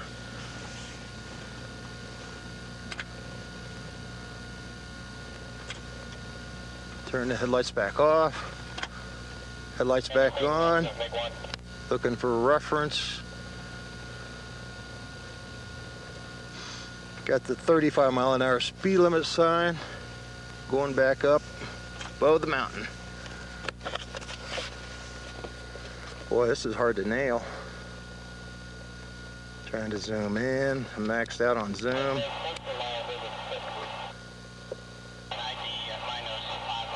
Camera's perfectly still, and this thing is all over the place. The object seen in this home video is very similar to what Chuck Clark says he has seen on several occasions at this site. Again, he was too far to notice any detail in the object, but could clearly witness its lightning speed movements. It was about 13.5 miles distant from my position, and Then when it did come down in front of that hill and I could see precisely where it was still 12 miles from me. And so I got the impression that this was about the size of a fuselage of an aircraft. I think it was big enough to be, you know, piloted, 30, 40 foot across, something like that. But I was too far to see any structure or any shape. And it's also self-luminous. And sometimes also, and that's another thing that shows up, apparently the luminosity is some sort of a byproduct of the propulsion system, because quite often just before a maneuver is made, the brightness will change. It'll either intensify or dim a little. It sort of cues you that something's going to happen. This video, taken by a professional photographer, shows a bright light in the distance above the base. The object enters the camera's view in the lower right side of the frame. It's moving so fast that it's difficult to see. The object makes radical movements at extremely high speeds. On several occasions, the object leaves the screen, then reappears, then vanishes. It blinks out, then reappears. Also notice the light's intensity increases just prior to acceleration. We showed this tape to propulsion expert Mary Bowden for her analysis. The things that seem very unusual about this that we've just seen are the velocity that it appears to have, and the fact that it seems to be doing these turns and maneuvers that are not very aerodynamic. And a vehicle with wings does fairly slow, controlled turns, I mean, relative to what we saw here. If you want to start with the assumptions that this vehicle is 13 or more miles away, and that it is doing this maneuver in essentially the way you see it, which is really a two-dimensional image that we're looking at, it is clearly traveling at a very fast rate of speed. And it is doing a maneuver that is not at all conventional for any sort of spacecraft or more likely aircraft that I know of.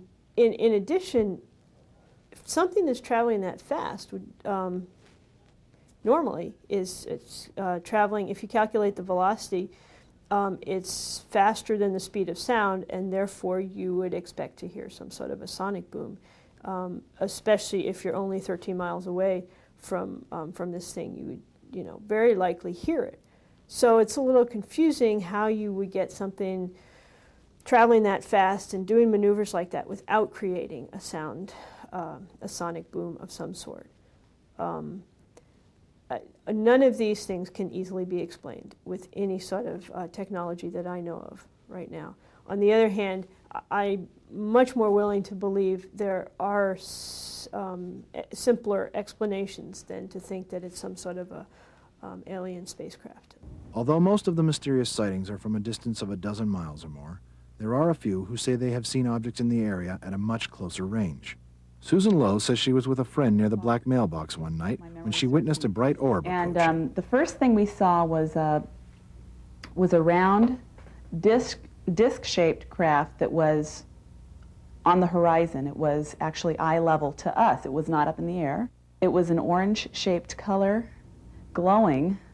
It was ground level. It was really odd. There were some portholes, what seemed to be kind of portholes around it, and it was a really large craft because it must have been at least 1.5 miles away from us, and yet it was maybe, it probably was, I mean, I hesitate to say, but it was a huge craft from where we were, because it was big, to us, and it was probably 1.5 miles away, at least.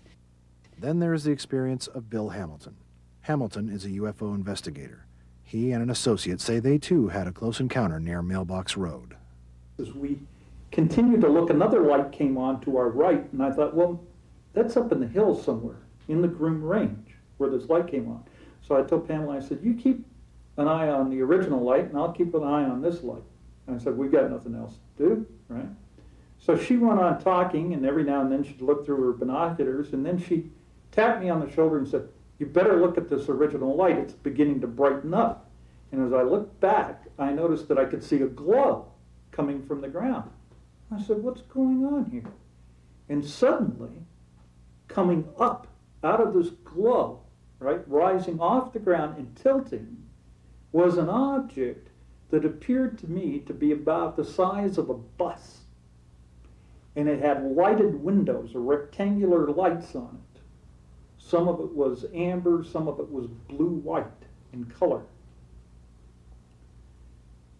And at that point in time, I'm saying, oh my God, and I'm halfway kidding here. I said, what are we looking at here? Is this a UFO?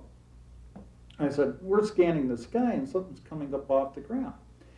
At that point, as I'm looking away and I'm looking back at the object through the binoculars, this object is changing its configuration. And it resolves itself into two bright orbs of light. And we're continuing to look at it, and I'm saying, oh my goodness, what is happening here? Because this thing is changing shape. I've never quite seen that before. And as I continue to look, the lights increase in brilliance. And the lights became so brilliant, I've never seen anything so bright at night. To believers, Hamilton's story, and that of many others, is proof that the government is testing alien spacecraft at or around Area 51. Now, on any given night, you will find people standing at the black mailbox looking skyward above the Groom Mountain Range. Well, I had a good look in the glasses and went to the left, and it hovered for a while. It was pulsating, and then it started off to the right and just disappeared. You hear a lot of stories about what's going on, what supposedly isn't going on. You know, there's no Area 51, there's no Groom Lake, which is baloney. But there's also some strange sightings out here. And we're curious. We're very, very curious, and we want to see it. Glenn Campbell is skeptical.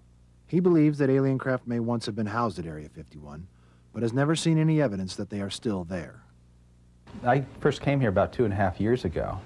I heard the stories in the UFO literature that you could come to this mysterious desert location and see flying saucers on demand. And this was a little bit too good to pass up. So I came and I did the traditional thing, which is to sit out in your car and watch the skies for a night or two.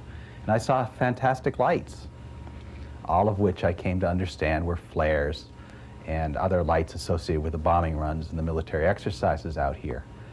I succeeded in explaining just about everything that I had heard in the UFO literature in terms of these lights, so I began to dismiss most of it. Most people come here wanting there to be alien life, and this is a problem because when you really want something bad, you're going to see an ambiguous stimulus and turn it into whatever it is you want. But there are some who never wanted to see a UFO, such as LaRae Fletcher. LaRae had spent over 20 years living outside the base in the remote desert hamlet of Rachel, Nevada. In that time, she had witnessed scores of high-tech jet aircraft crisscrossing the desert sky. She says never once did she pay much attention. But there was one encounter with a flying object that was different than all the others. Rarely does she tell the story for fear of ridicule.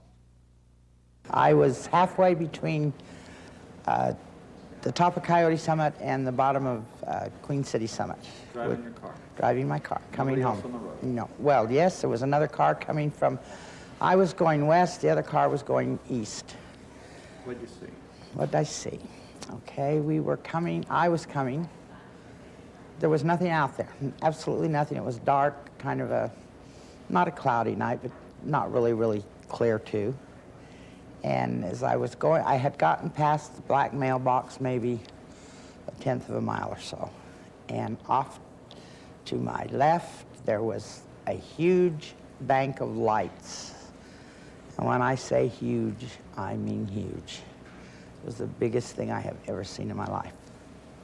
I have never been frightened of anything I've ever seen out here before, but this frightened me. I would say it was between maybe 400 and 500 feet off the ground, and it was doing a jumping jack motion. It was like we're trying to lift up and we can't. It would lift up and then it would drop back down. It would lift up and drop back down. And it did this for maybe 4, 5, 6 minutes. And then all of a sudden it just lifted off and was gone. There was nothing there. Just vanished. Just vanished. No vapor trail, no sound, no nothing, just vanished. It was not saucer-shaped, it was more, oh, I don't know what you can call it. Anyway, I guess if you tilted it, it would look like a saucer. The lights were like a porthole on a ship in the night. Really? They were all over the craft where what we could see. And they weren't blinking, they were a steady light. And they would, below the ship itself as it was going up and down was an orange light, like maybe they were trying to see where they were at, or it could have been heat. I can't explain it, I really can't. No one said anything, no one did anything, but it frightened me tremendously. The other fellows that were coming from the other direction, when they got there, they stopped, and one of them is an ex-test site or ex-51 worker, and he made the remark, "Oh my God, how did this happen?" And it was just very scary. It was like there was something saying, "Don't you come over here, we won't come over there," but there wasn't anything saying this. It was just a feeling, but we all had the same feeling that there was something, "Don't go over there." You know, some of my neighbors don't really like us to talk about this, and I have to live here, and other people come in here and they think you're nuts and that you make things up, but once you see it, you don't make it up anymore, if you're making it up. In telling his story, Robert Lazar says he was never told how the American government obtained the flying discs he had been hired to analyze. Some believe the discs are from the legendary incident at Roswell, New Mexico in 1947. It was there that a suspected UFO crashed on a ranch outside a nearby Air Force base. If you believe these Roswell scenarios, these crash scenarios, where would they have brought the hardware? This would be the logical location. This is a remote location, a place where you would bring something potentially dangerous that you don't know whether it's going to blow up. You would want this big, vast, expanse of land around you, and this certainly provided it. From all different directions, I get sort of anecdotal stories about, for example, the worker I talked to never saw any saucers, but his friend Joe saw saucers, and his friend Joe is inaccessible or dead. I have a lot of stories like that. Stories about construction workers who went in to construct small quarters with little tiny child's furniture in the quarters. Again, this is all quite unverifiable, but there's a whole folklore, rich folklore, about how the alien presence is out here. And it's a very coherent folklore. The same stories come up again and again. What the stories sort of seem to focus on is a scenario that started with the saucer crashes in the 1940s and 50s. Now, everyone's heard about the Roswell crash in 1947. One source tells me that there was one in 1953 in Arizona, and that was the beginning of our contact, the U.S. government's contact with alien life. This sort of scenario says that there were crashes, we recovered craft, we recovered alien bodies, and we even recovered a few live bodies. And those live bodies provided our initial contact. Today you'll meet people who've spent the better part of their lives trying to find out what it was. And they say the U.S. government covered it up. What they really believe happened is the crash of a UFO.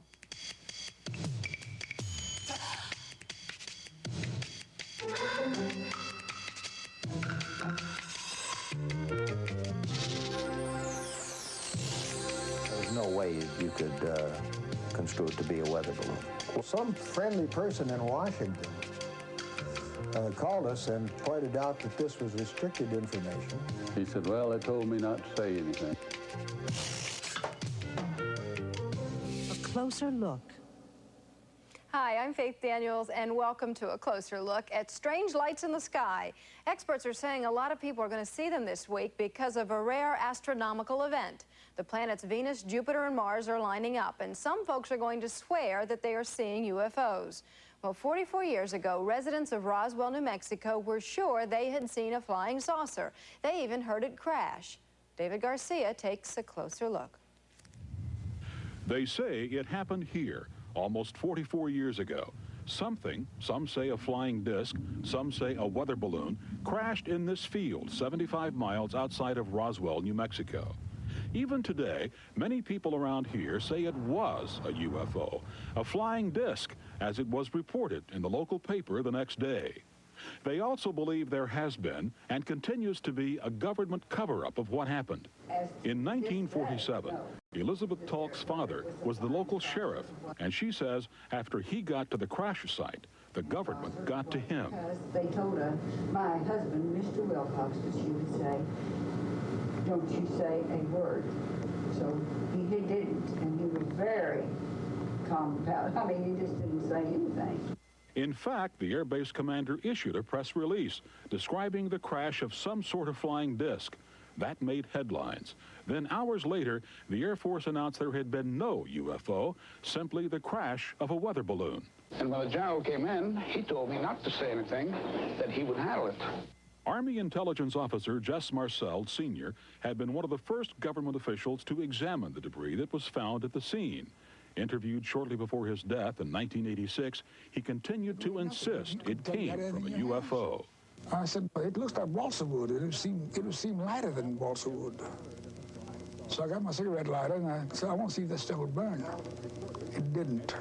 A UFO, a government cover-up, not an easy story for most people to accept around Roswell, the home in 1947 of the world's only atomic attack bomber group.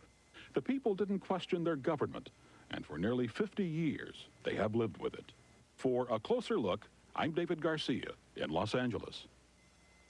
After all the years of controversy, a new book about the incident is coming out. It is called UFO Crash at Roswell. It's based on interviews with more than 300 people, and the author, retired Air Force Captain Kevin Randle, is with us now.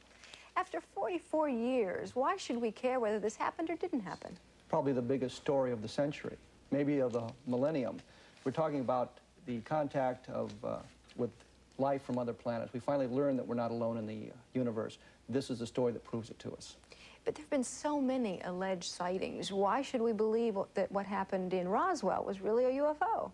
Because this is the one sighting we have where we've got all the elements we need. We've got over 300 witnesses, people who were there who saw it. We know that there was wreckage recovered. The government has the wreckage. We know that bodies were recovered. The government has the bodies. This is the one case that can prove the whole phenomenon, give it the reality that it needs. The government has wreckage and alien bodies? Alien bodies, yes. You say that so seriously? And it's because it's absolutely true. We have probably... If it's so true, why haven't we heard about it?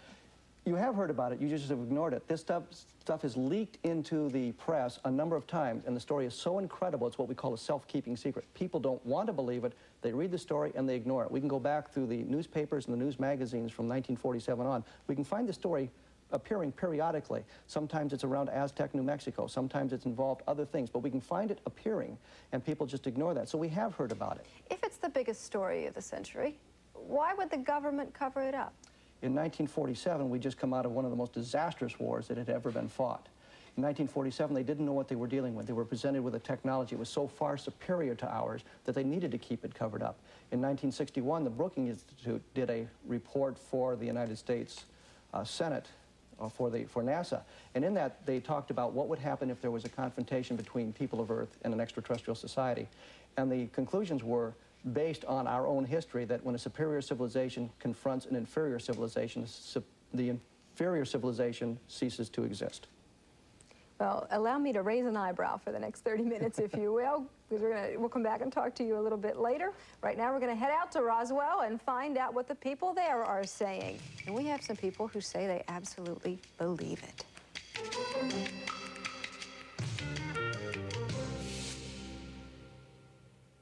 We're still talking about what happened back in 1947. In places like the cafe at Roswell Inn, folks will gladly sit down, a cup of coffee, and try to convince you that it really happened.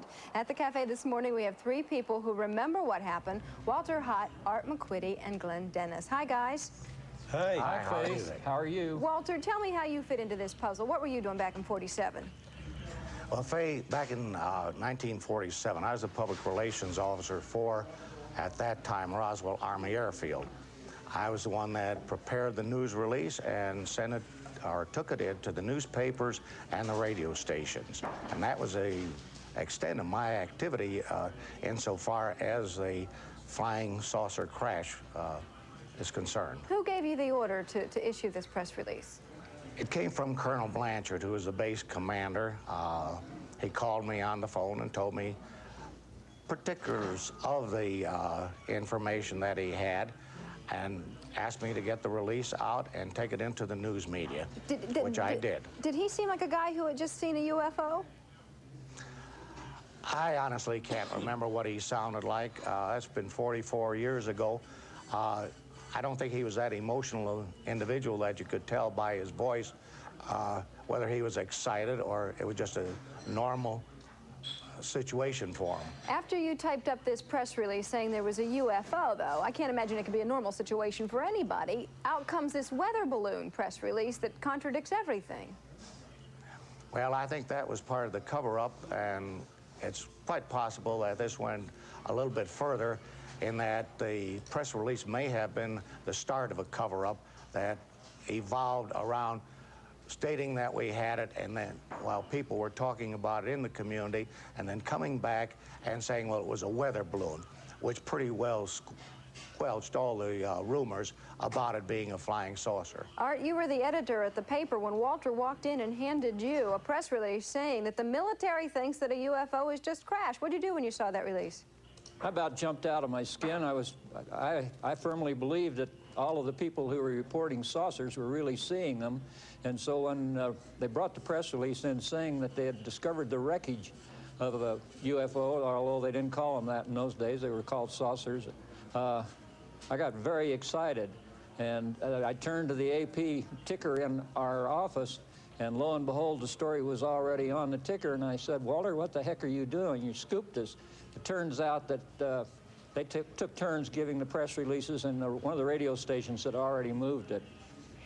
Then they come back at you and say it was a weather balloon. Did you buy the weather balloon theory? No, I did not buy it because I firmly believed that what people were seeing were from another celestial organization, and I was very comfortable that they had found the wreckage of a saucer. All right, on to Glenn Dennis. Glenn, you were the base funeral director at the time. How did you get involved in this? Well, I wasn't the base funeral director. I was a funeral director at the Ballard Funeral Home in Roswell at the time, and I received a telephone call from the mortuary officer at the air base inquiring about certain types of casket sizes, like 3 foot 6 inches or a foot casket, and what was available and how many, what did we have in stock. And I informed them we only had like a 4 foot, but we could get whatever they needed within 24 hours. You must have thought that was a little odd to have that kind of a request. And then you came upon a nurse who said that she saw alien bodies. Well, the nurse, she was a nurse there at the base that I knew quite well. She walked in on this unintentionally. She went into one of the examining rooms to pick up some supplies, and the doctors, there were 2 doctors, 2 pathologists that were doing a partial autopsy on, it looked like, she says. We have a drawing that you apparently drew based on her description of it? Well, she gave me a description. She drew that description for me on the back of a prescription pad that she always carried in her purse, I mean in her uniform. Do you ever find out what happened to that nurse? No, we never have. I haven't heard from her since. All right, guys, thanks a lot for sharing your part of the story. We're going to continue to unravel the mystery in just a moment. We'll meet someone who says he actually handled parts of the wreckage when a closer look comes back.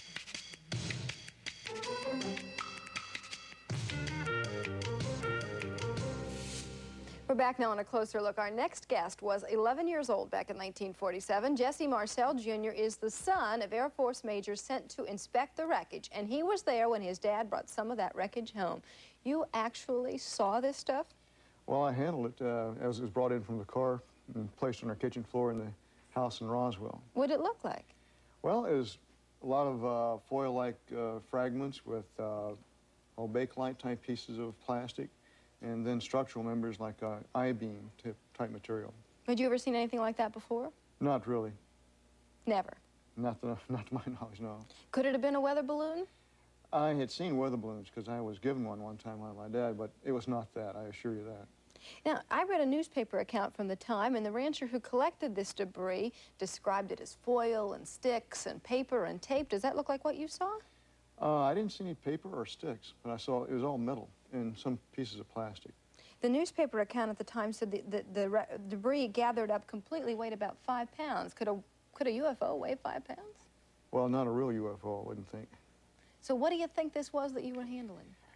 It was a very remarkable piece of material. You know, it had writing on it that was very strange. That was the part that really set it off from anything that I had ever seen, was a type of writing that was embossed or imprinted on the inner surface of these I-beams that were in there. Would you liken it to hieroglyphics? Or? I thought of it as resembling hieroglyphics at the time, but no, not really, but just resembling hieroglyphics. It was kind of a purple-violet hue embossed on the inside of it. Have you ever seen anything like this since then? No, sure not.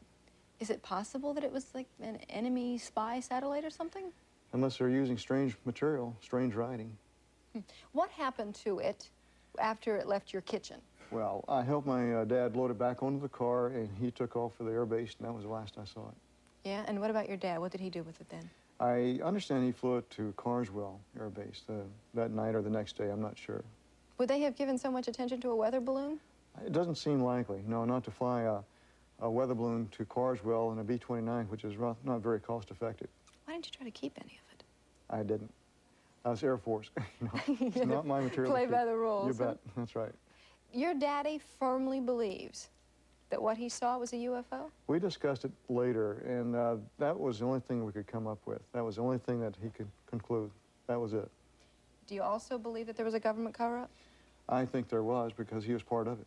He was part of it? In what way? Well, he had to then backtrack on the flying saucer story and put out the story that this was a weather balloon. But I assure you it was not a weather balloon. And he didn't buy the weather balloon? No, ma'am. Sure not. But he was Air Force, he went along with it. That's All right, right, Major exactly. Ritzau, thanks a lot for talking with us. Closer look, we'll come back after this.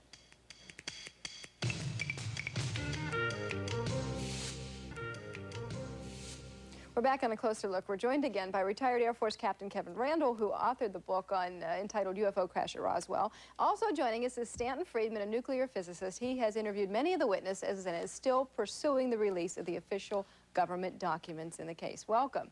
Why are you still so interested after all this time? Biggest story of the millennium, as Kevin said earlier. I started research on this in the mid-'70s. The more I dug into it, the more believable it was, the more evidence we found. I've been interested in flying saucers for over 30 years, and this is the key case. And I think it's one that everybody in the world ought to be interested in, but trying to get people to speak out is difficult. Do you think there was a government cover-up? There's no question about that, not only about this case, but lots of other UFO cases. What does the government have to gain if it's the biggest story of the millennium? Well, several different things it has to gain. First of all, it means it has access to technology that might enable it to build better weapons delivery and defense systems, since they can fly circles around anything we got flying. You got wreckage, good place to start. Second, you worry about what if the other guy figures out how they work before you do? How do you defend against them? You don't want them to know you know they know. And the third is the big political question. If you make an announcement that indeed there are alien spacecraft, there's going to be a push by the younger generation for an earthling orientation. Obviously, to aliens, we're all earthlings. No government on this planet that wants its citizens to owe their allegiance to the planet instead of an individual You look like such a smart, intelligent guy, and we're talking about earthlings and aliens. I mean, that's because I've been studying the evidence for 30 years. Yeah. It's time the media got involved in studying the evidence. We're here, we're working involved. on it, yes. Tell me why the aliens chose Roswell. I don't speak for aliens, but New Mexico was unique in the world at that time as the only place where you could look at the three aspects that showed that Earthlings would be going to the stars, three new technologies. And if you were an alien at that time, you'd worry about Earthlings coming out of primitive society. One was atom bombs. First test was not far from where this happened. Second was rockets. We were firing German V-2s not far from where this happened. Third was radar. Our best radar was used to track the rockets. So there was only one place in the world. Remember that the group involved in this, Major Marcel, this was the only atomic bombing group in the entire world, and he was the intelligence officer for that group. Well, and high-level clearances, aware of everything else that was going on, worried about counterintelligence. So it couldn't have been a spy satellite or something? There were no satellites. First satellite didn't go up for 10 years after that. So there goes that right out the window. Yeah. 10 years is a long time. You know, we have a statement from the Air Force. It says there's been no evidence indicating sightings categorized as unidentified are extraterrestrial vehicles. No, the statement goes much beyond that, and they say in the possession of the Air Force, if you read the original statements. And well, in the first place, the way national security works, there's no reason to believe what the Air Force says about anything. I mean, the black budget of the United States, not under congressional control, is now running at $34 billion a year. The National Security Agency alone spends over $10 billion a year. Half the people in my lecture audiences, as a scientist, I've spoken to over 600 colleges, so I get a good feedback. Half the people have never heard of the NSA. So if you can hide $34 billion a year, hiding a few saucers, lying a few times, I mean, here's what you get under Freedom of Information from the National Security Agency. Here's a released UFO document. This deals with UFO. From this the is CIA. what they're handing you. Yeah, this is what you get. It took me 5 years to get this released CIA UFO document. You can read 8 words on it. Our government at work. Yeah, I mean, this is the magic key that opens all the doors, you know. Here's a 33-year-old document. I just got it 2 months ago. That's what you can read about it. So people have the wrong idea that there can't be a cover-up. It's very easy to have a cover-up, and the crash at Roswell is an important component of that. Kevin, you interviewed 300 people, many of them eyewitnesses. Did you ever actually interview somebody who said that they saw with their own eyes alien bodies? Yes, we've probably interviewed half a dozen people that saw the alien bodies with their own eyes. There's no question about it. They were on the impact site. We were told security at the impact site was extremely tight. There were armed guards around the craft itself, armed guards around the area, and armed guards thrown in a cordon around there so you couldn't even use the roads to get into the area. I tell you what, you guys have a convincing argument going. All right, a closer look. We'll come back after this.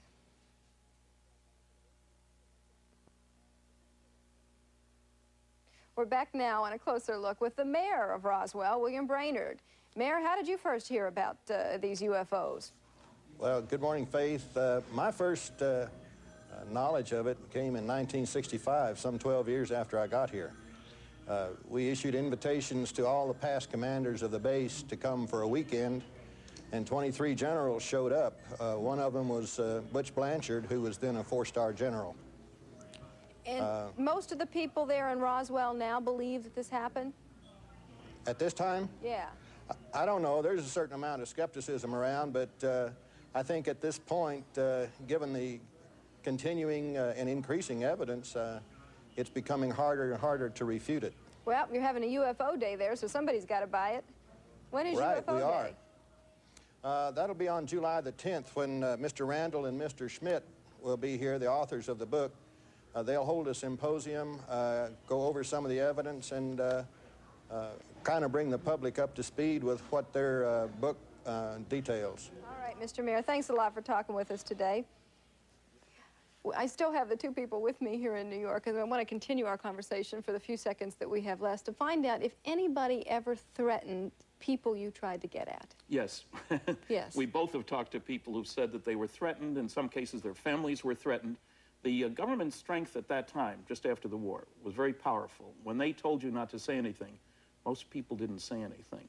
And we've talked to people now who says, I signed a security oath, I can't talk about it. 44 years ago. But to take it one step further, we've talked to people today who have told us that lately, within the last year, they have been threatened. So the government cover-up continues today. They don't want people talking about it. The government tracks these people for 44 years? Absolutely. They know where they are. They know where everybody is. Glenn Dennis said that a nurse saw the autopsies being done. Did you ever find her? No, we've tried very hard to find her. Gone. She was shipped out, and then supposedly there was a plane crash. But we can't verify the plane crash. We think we know what happened to her, but we haven't been able to locate her. We're working on it. Closer look comes back. Tough. And now that school's out for most kids, we've decided to look at topics of special interest to kids. On Monday, a closer look at Ninja Turtles and what they do to your kids. We'll see you next time.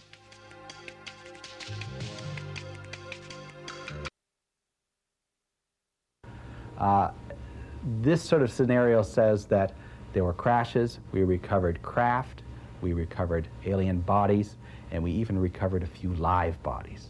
And those live bodies provided our initial contact.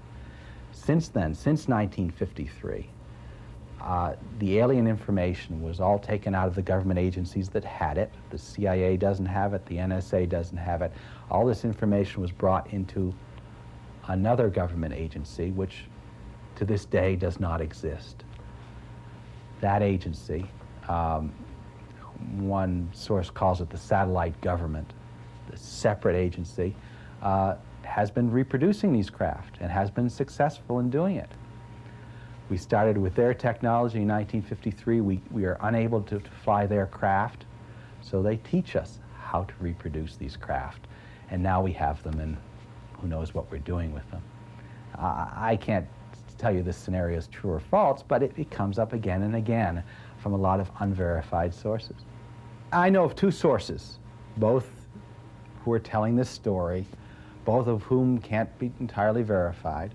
One is Bob Lazar, of course, telling his tale, and the other one is an old fellow, 70 years old, who claims that he's worked with simulators, that he helped design simulators to train pilots to fly our versions of these alien flying saucers. Now, this makes a certain cracked amount of sense.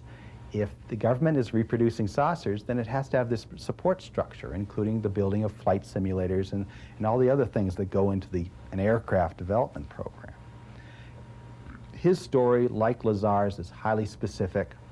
He can talk in great technical detail about how the craft works, about the systems that he designed, and then as you're getting to other areas like the aliens and what their agenda may be, he knows a lot less information. Because obviously these programs are highly compartmentalized. You don't know the whole picture. He was directly briefed about how the alien program started, and he was directly told that these were alien craft that he was reproducing. The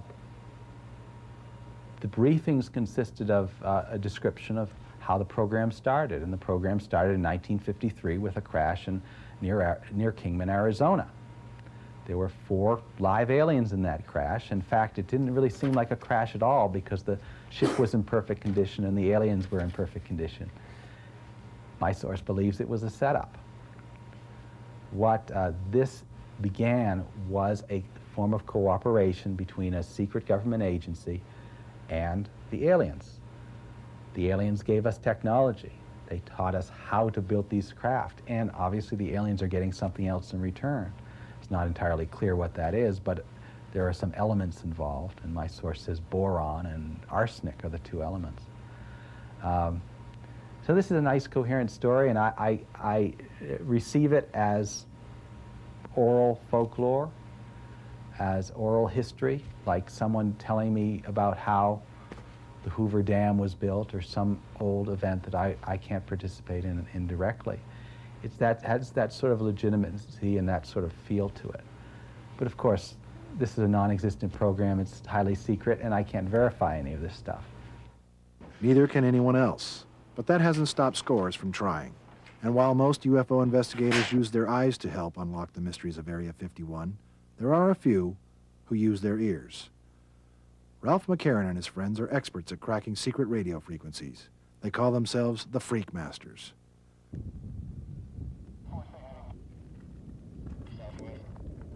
Cool.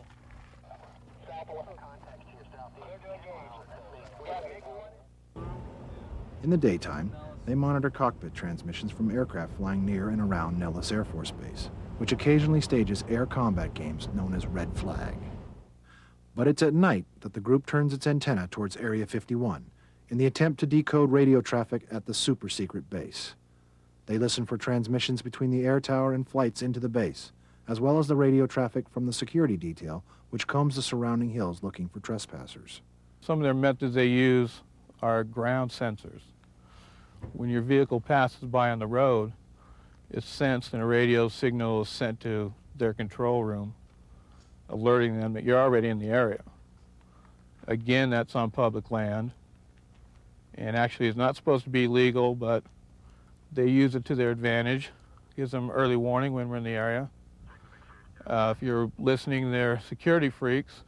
They immediately come alive. Fortunately, it's scrambled, so we can't tell what they're saying. But at that time, you'll notice security vehicles entering the area you're going into. They don't seem to want to make contact with you, but they let you know they're in there and they keep an eye on you the entire time. You can see anything from conventional aircraft to lights that seem to shoot across the sky at incredible speeds, lights doing just incredible maneuvers in the sky, which I find totally unexplainable. Doesn't seem like we have that capability that I'm aware of. And I'd like to be able to find out just what these vehicles are. There's no doubt about it, there's something out there. What is going on? The answer depends on who you talk to. Obviously, the government is hiding something. But what? And if it is flying saucers from an alien planet, why would they be so careless as to conduct nightly displays over the desert floor? Chuck Clark believes that the government, despite all its secrecy, may have welcomed the emergence of Area 51 as the international home for UFO viewing. He believes there is a chance Uncle Sam is attempting to introduce the public to the existence of extraterrestrial life. He says it may be part of a program undertaken years ago, at the advent of the space age. Yeah, well, that was one of the things that our government looked at back in the late 50s, very early 60s, when we were about to send man up into space. NASA went to the Brookings Institute, and I believe they also threw this at the RAND Corporation in Santa Monica, which were both think tanks. And so, okay, now we're about to go into space. What happens if we get up there and we meet somebody? How do we tell the people of the world? And it wasn't how do we keep it from them, it's how do we tell them? And basically, they came back with their study, and they said, we have a 30-year plan where you start with wild, unsubstantiated rumor mixed with disinformation, and over the period, you get more and more accurate, and you condition them to soften the blow. And I think that's what's been going on. If that is true, that the government is conditioning the public into accepting that we have been visited by aliens from another planet, they sure picked a lonely spot for such a cosmic introduction. Scalded by the desert sun each summer, withered by the freezing winds in winter, nothing comes easy in this part of the world. Not for the ranchers, whose cattle graze on sparse vegetation and who must often drill deep for groundwater to keep their animals from dying of thirst. Not for the miners. The tungsten and silver mines died out long ago. The ore is still in the ground, but it is cheaper to import it from other countries than to dig it out. Remnants of a once thriving industry can be found throughout the desert. A fine, lung-clogging dust in the shaft of this mine was believed to have led many miners to an early death. The mine itself was known as the Widowmaker. The community of Delamar, which served the mine, is now a ghost town, the businesses and families having moved away long ago. Among the few tiny hamlets which continue to survive is this loose collection of double-wide trailers, a town named for an infant. The first baby that was born here in the valley was delivered by her father, so they wanted a name for the town. It had been called Sand Springs or just Tempai Ute, a mountain, and they decided that they would like to have a name for it. And when the Joneses named the little girl, named her Rachel, they thought that would be nice to honor little Rachel by naming the town after her. As it turned out, the honor took on a new and tragic significance. Rachel Jones and her family moved to Moses Lake, Washington, after the tungsten mine where her father had been working closed. 3 years after her birth, Rachel Jones died, the result of a respiratory condition doctors believed was aggravated by volcanic ash spewed from the eruption of Mount St. Helens. The girl's namesake hasn't changed much over time. The Department of Energy still has a monitoring station here to test the atmosphere for radioactive fallout from the nuclear tests conducted upwind at the Mammoth, Nevada test site. Some of those who live here are seasonal ranch hands who work on nearby cattle ranches. A few are retired, living off pensions and Social Security, and there is a quiet, low-key group of Area 51 employees. There is a post office, a one-room grocery store, and a restaurant run by Pat and Joe Travis. It was called the Rachel Bar and Grill when they first purchased it. Business consisted of dinners and drinks for a few local patrons each night. Tourists were few and far between, although they occasionally did get a motorist taking the dusty trail known as Highway 375, the YZ Trail, connecting Yosemite to Zion National Park in Utah. But then came Bob Lazar's tale of extraterrestrial spacecraft, and all of a sudden, the curious started showing up searching for flying saucers. So, wife and I just, I said we need to change the name of this place, and because we had added the rooms. There was never any rooms here before. So we needed one name. We had the Little 3 Motel and Joe and Pat's Rachel Bar and Grill, so needed consolidated under one name, so we just kind of kicked names around and we came up with the Little Alien. The accommodations aren't what you might call out of this world. Joe and Pat rent out trailers in the back for those spending the night. There's no wine list on the dinner menu, but the little alien has become the unofficial meeting spot for those who come here, seeking to find answers in the Nevada night sky. More than anything, this is a place where everybody can come and talk about anything they want to. If they've been abducted, we can discuss that. If they want to talk about the government, they can do that. If they want to talk about sightings, they can do that. Well, any experience under the sun that somebody has had is welcome to be talked about here. We don't hide it. A lot of people come in and they're really off in the corner. They don't want to say why they even came up here.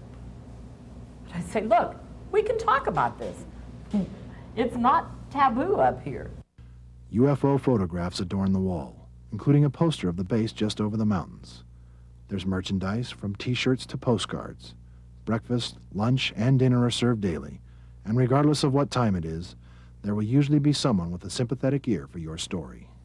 Well, this one lady that sticks in my mind, you know, she was a young lady, about 30, 35 maybe, and she had felt that she had been abducted, and she was afraid to talk to anyone about it, you know. She felt that she maybe had a transplant or something, you know, an implant in her body or something, you know. And she was really uptight. And we talk with people, and people can vent their spleen because nobody's going to laugh or ridicule them here, you know. I mean, every person has a right to their story, and we won't laugh. Nobody will laugh at them here. I think 90%, maybe 95% of the people, even 98%, are really genuinely honest about what they tell us, whether they've been abducted. I don't think we get very many, if you want to call them kooks. Quackos. Occasionally there is one, but that's the exception. It's not the rule. There are a lot of disbelievers. There have been disbelievers even in reporters, but then they've also had those that came as a disbeliever and left here feeling that they had been given a lot more than they ever came out to knowledge get. that maybe perhaps wouldn't be available elsewhere. Yeah.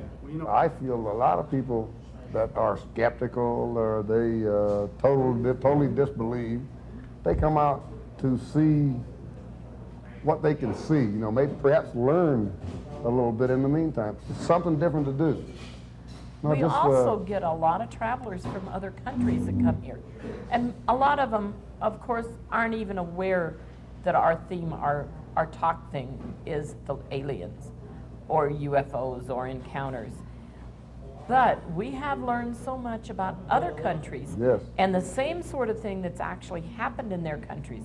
Because after a few minutes, even a lot of those people from other countries will talk to us about things that have happened and to them. And relate a story that happened in their country, you know, like France or Germany or Switzerland, wherever it might be. And we have actually had phone calls from Belgium, from England, from Holland, asking us if the stories that they have seen in their country about us are facts. From Paris? Got a call one morning from Paris. And the things that are on our walls from Japan, they're authentic. The man that did them has been here a couple of times. Sometimes the calls are from news reporters. Some are people planning a one-day diversion during their trip to Las Vegas, and others simply want to hear stories about strange encounters with aliens. And if nobody is in the bar to accommodate, Joe and Pat Travis have some stories of their own to relate. Happened twice. She's the one that, she says, they're here, right here in the room with her. I said, well, talk to them. I can't see them. You know, she was the one that could see them. I couldn't. A beam of light came in through the back door. The first winter we were here. It illuminated the entire door jamb. We were the only two people here. It was 20 below zero outside. So we realized the doors were not standing open. It was actually physically closed completely. And through the door. And that's why on our postcard, Joe and I are standing in front of that door, because that is the same door that this light came through. It left no burn marks, no marks of any kind on the door. But That's the truth, because we were... Were you scared at all? No. No, it was a very pleasant feeling. Well, we felt a presence, an energy, if you will. I don't know what, you felt someone looking at you. You look around and someone's looking at you. Well, this is a presence that we felt. He told it out loud to make itself at home, that it would always be welcome to be here. And I have felt from the beginning that some force brought, some, call it fate, destiny, whatever, some force brought us to this place. Guided us or whatever brought us here anyway. And then this is a feeling that we both share, because when I lived in Detroit, just outside Detroit for 30 years, and I hate wintertime and cold. And I told the wife, there's two things I don't do. I don't cut grass and I don't shovel snow when we got married. But yet we are here, and... He still doesn't cut grass. But with the tractor, he will shovel snow. You get a mite of snow. But I have a tractor to shovel snow. But if the little alien is Rachel's meeting spot, this is the town's library. The Area 51 Research Center is run by UFO investigator Glenn Campbell as an information clearinghouse for everything from government land grabs around the base to the latest Hollywood studio interested in making a movie about Area 51. Every book that has ever mentioned the base is sold here, along with a model of the flying disc described by Bob Lazar. There's even a book on how to teach your children to live with extraterrestrials. There are hats, patches, and T-shirts, maps and photographs of the base itself. As with the little alien, the Area 51 Research Center gets requests for information from around the globe. From here, the traveler can get directions to the base, along with warnings as to what will happen if you aren't careful. Area 51 may not appear to be a highly secure military base. There are no fences surrounding its 12-mile wide perimeter, but deadly force is authorized for the security detail which comb the mountains. Photographs are not allowed, and if you take one step over the base boundary, you will immediately be detained, cited, and arrested. There was a time when a visitor could get a glimpse of Area 51 without risking arrest. Freedom Ridge, as it was called, gave visitors a distant but unobstructed view of Area 51. Such a good view that recently the Air Force asked and received permission to take the property out of public control. It is now military property and off limits to the public. But if you were able to see the base, there's a good chance you wouldn't see much. It's best not seen, because if you see it, if you climb one of these mountains to look down on the secret base, what you see looks like any other ordinary Air Force base. Most of the traffic in and out is routine. Commercial type airliners bringing workers in, or military type planes. If you saw a secret plane, you might not even recognize it. So a lot of people are disappointed when they come up here. They come from vast distances, as far away as Europe and Asia, some of them, to see Area 51. And then when you see it, well, it's not much different than it is in the pictures. Besides, according to Bob Lazar's story, the base with the alien flying saucers isn't Area 51, but Papoose Dry Lake, in a valley to the south, which is completely surrounded by mountains. Now, Bob Lazar never said he worked with alien craft at Area 51. He said at Papoose Lake, south of Area 51. Unfortunately, you can't see this area. You can't visit this area. There's no way to investigate this, while you do have this secret base that is nearer to the public and easier to look at. So everyone has focused on Area 51. So many have focused on the base over the past several years that the state of Nevada has seized upon the interest in UFOs to promote the region as a tourist destination. The state recently proclaimed Route 375, which runs through Rachel, Nevada, as the extraterrestrial highway, a road which many have already taken in the search for alien spacecraft. Although some come not because they believe in flying saucers, but because they are fascinated by those who do. It's a fascinating story, even if there really aren't any flying saucers, alien spacecraft. Just the study of human nature, how people can come to perceive certain things, how some people may have an interest in promoting that. I am interested in how it's possible for a perfectly reasonable person, not a kook, not someone that's just subject to wishful thinking, can see something in the sky that really looks inexplicable. But yet, if you work on it a little bit, you can come up with possible explanations of what it is. I've had more fun here in the last couple days talking to everybody than I've had in a long time. Everybody loves a secret base.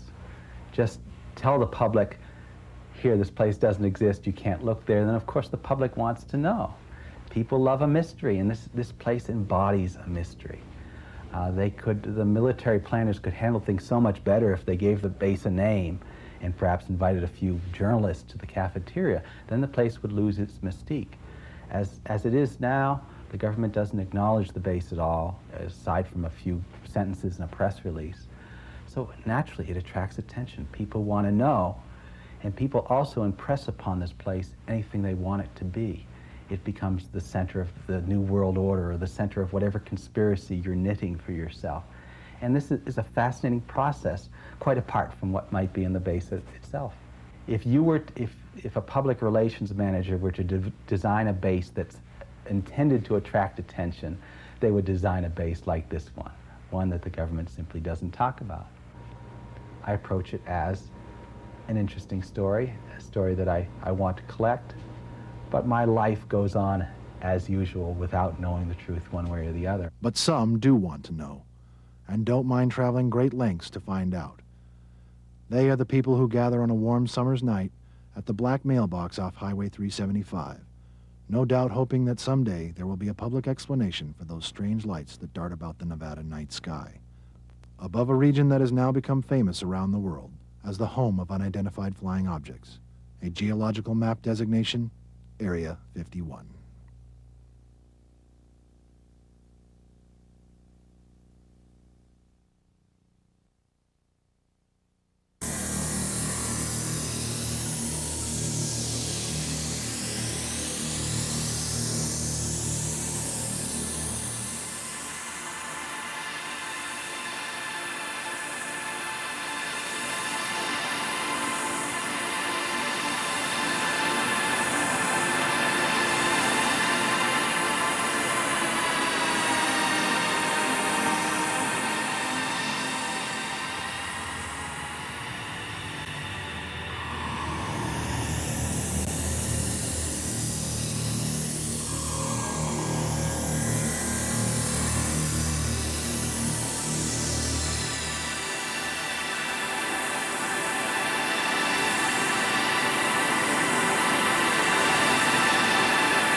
objeto voador brilha muito e desaparece.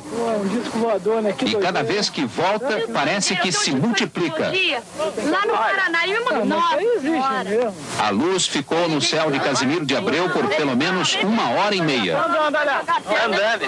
O objeto voador foi visto por dezenas de motoristas que passavam pela BR-101. Aqui que dá pra ver. Ele brilha. Muita gente vê. E ninguém consegue identificar o que é. Um disco voador, né? Que doideira, hein? O objeto desaparece e aparece de novo. Ele não tem uma forma fixa. Veja.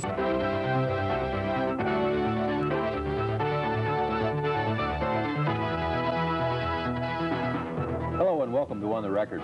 About 9 months ago, we invited former state Senate candidate John Lear to appear on this program to talk not about politics, but about UFOs, unidentified flying objects. A lot has happened in the interim period. John Lear has gone on to appear on other television programs. He also delivered wildly popular lectures at local libraries where overflow crowds came to get more information on visitors from other planets. And plenty has happened in his field as well. Joining us today to talk about the very latest in UFO research is John Lear. Thanks for being here. Thank you, George. To begin with, Mr. Lear, you are, of course, from a very prominent Nevada family. You've flown for major airlines, set all kinds of records.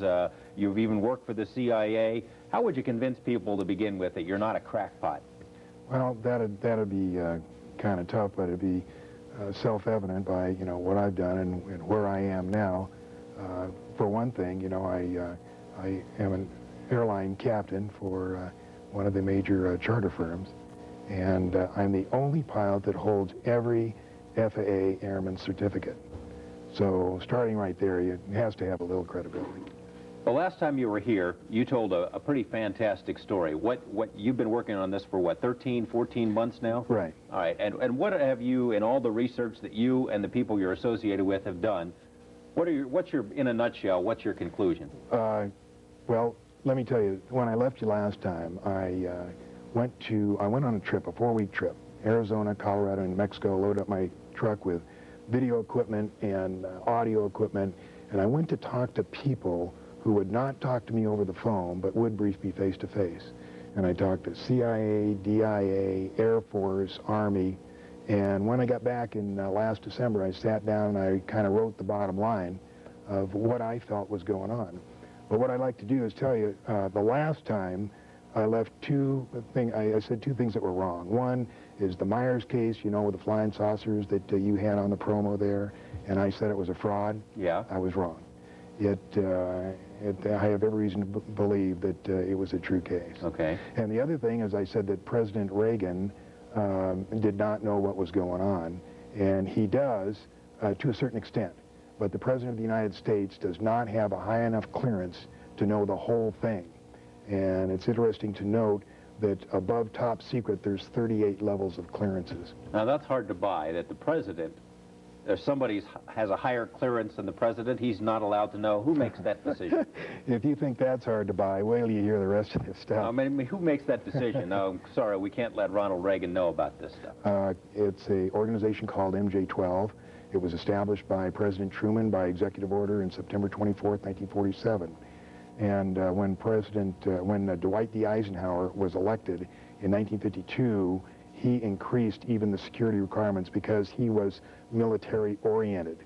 And the military psych has a very disdain for elected officials. So he's the one that effectively let the reins of power of the executive office slip from the president into the hands of MJ-12, who runs everything now. In a nutshell, you believe that the government obviously knows a lot more about UFOs and visitors from other planets than they're telling us. What is it that they know that we don't?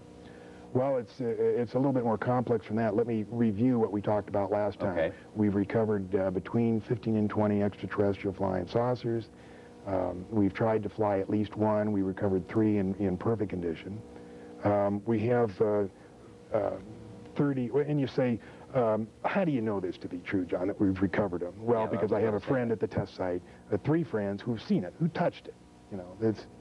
Okay, you're jumping ahead of yourself. We have these vehicles. You say there's some of them at the test site. Explain that. How do you know that? Because I have friends that fly up there, and they've seen them. So now, what is it that they're doing with them at the test site? They're trying to develop they're trying to take them apart and develop the technology. The guy who saw it said, John, just imagine that a SR-71, which is our super spy plane, just imagine one of those landed at a World War I base. That's about what, we're looking at. And the other thing he said is our scientists are a lot better at taking things apart than they are putting them back together.